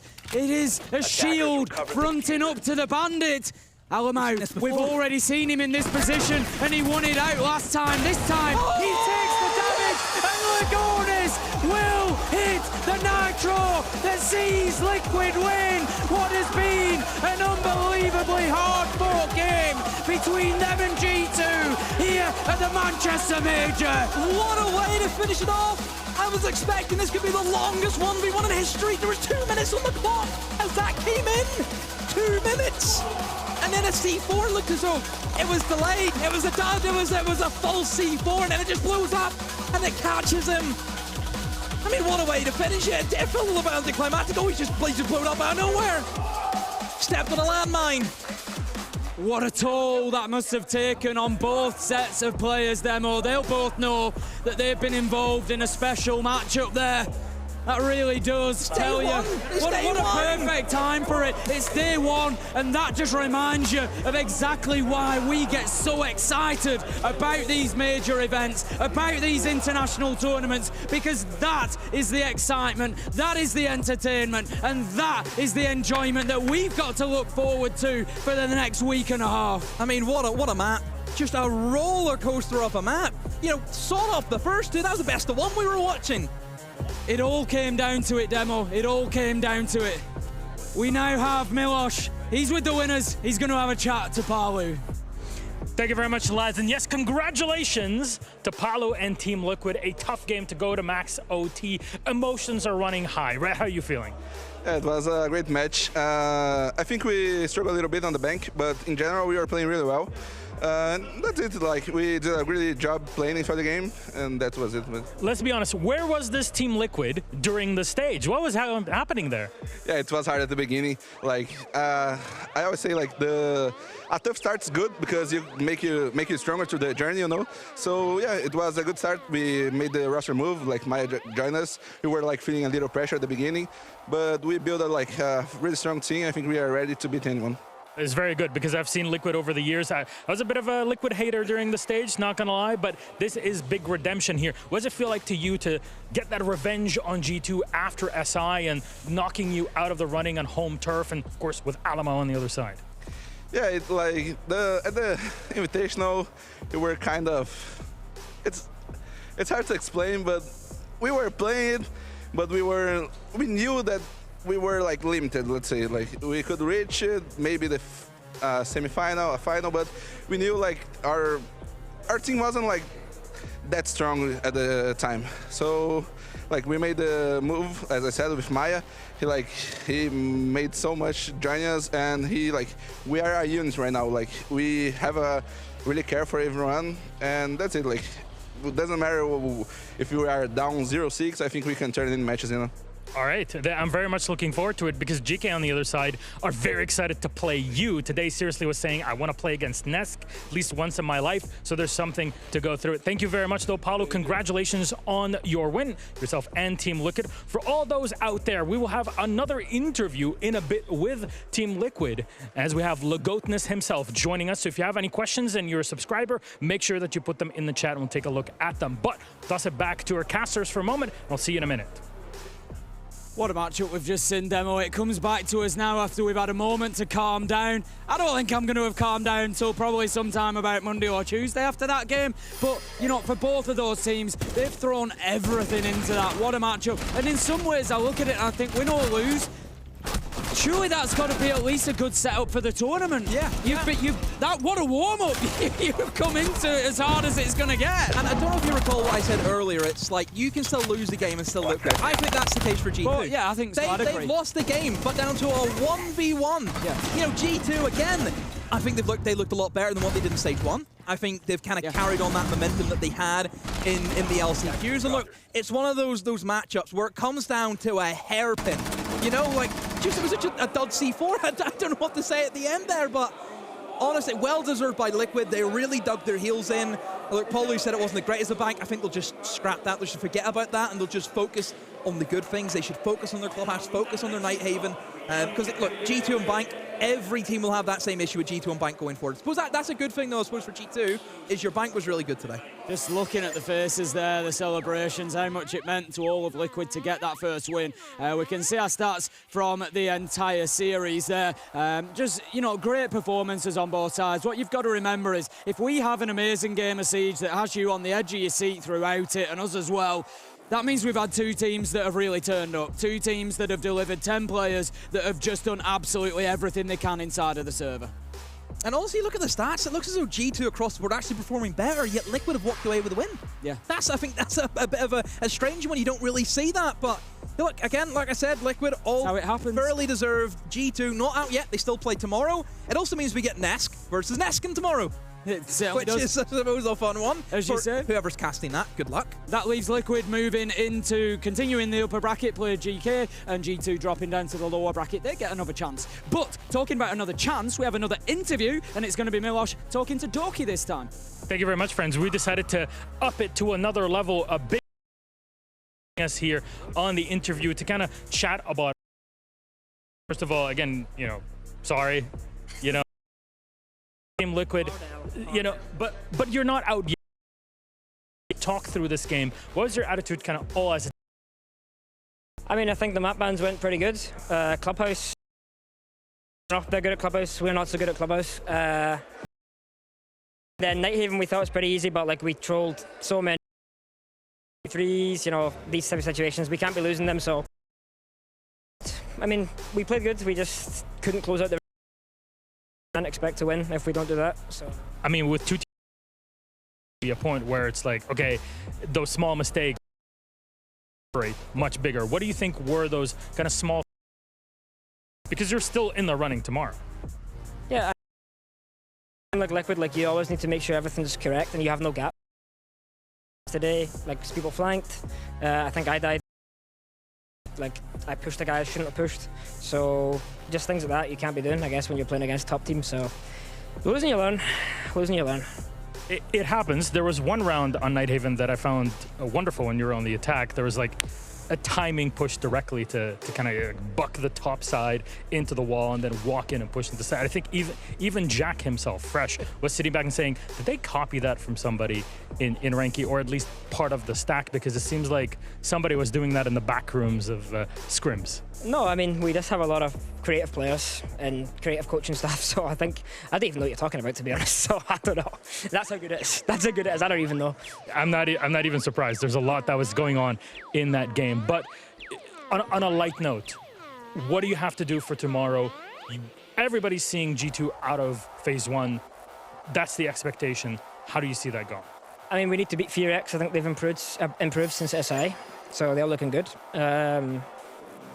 I don't know. That game should be in ours, right? But you never know at these events, like anything can happen. So we just got to do what we did today. I'm not disappointed with the guys today. A bit disappointed in myself. I could have done better, but I think we played pretty decent as a team. So I think if we just replicate that tomorrow, should be fine. Still, after, I guess, destruction on map 2 and max OT on map 3, honestly, toss a coin, it could have been something completely different. Doki, thank you very much for joining us in the interview. I know these ones are not easy, but hey, graceful in defeat just as much as it is when we have our wins. So, Doki, anything you'd like to say before we close off? No, thanks for the support, and I'll see you tomorrow. There you go. Doki, as ever, friends, it's time for us to close the show. So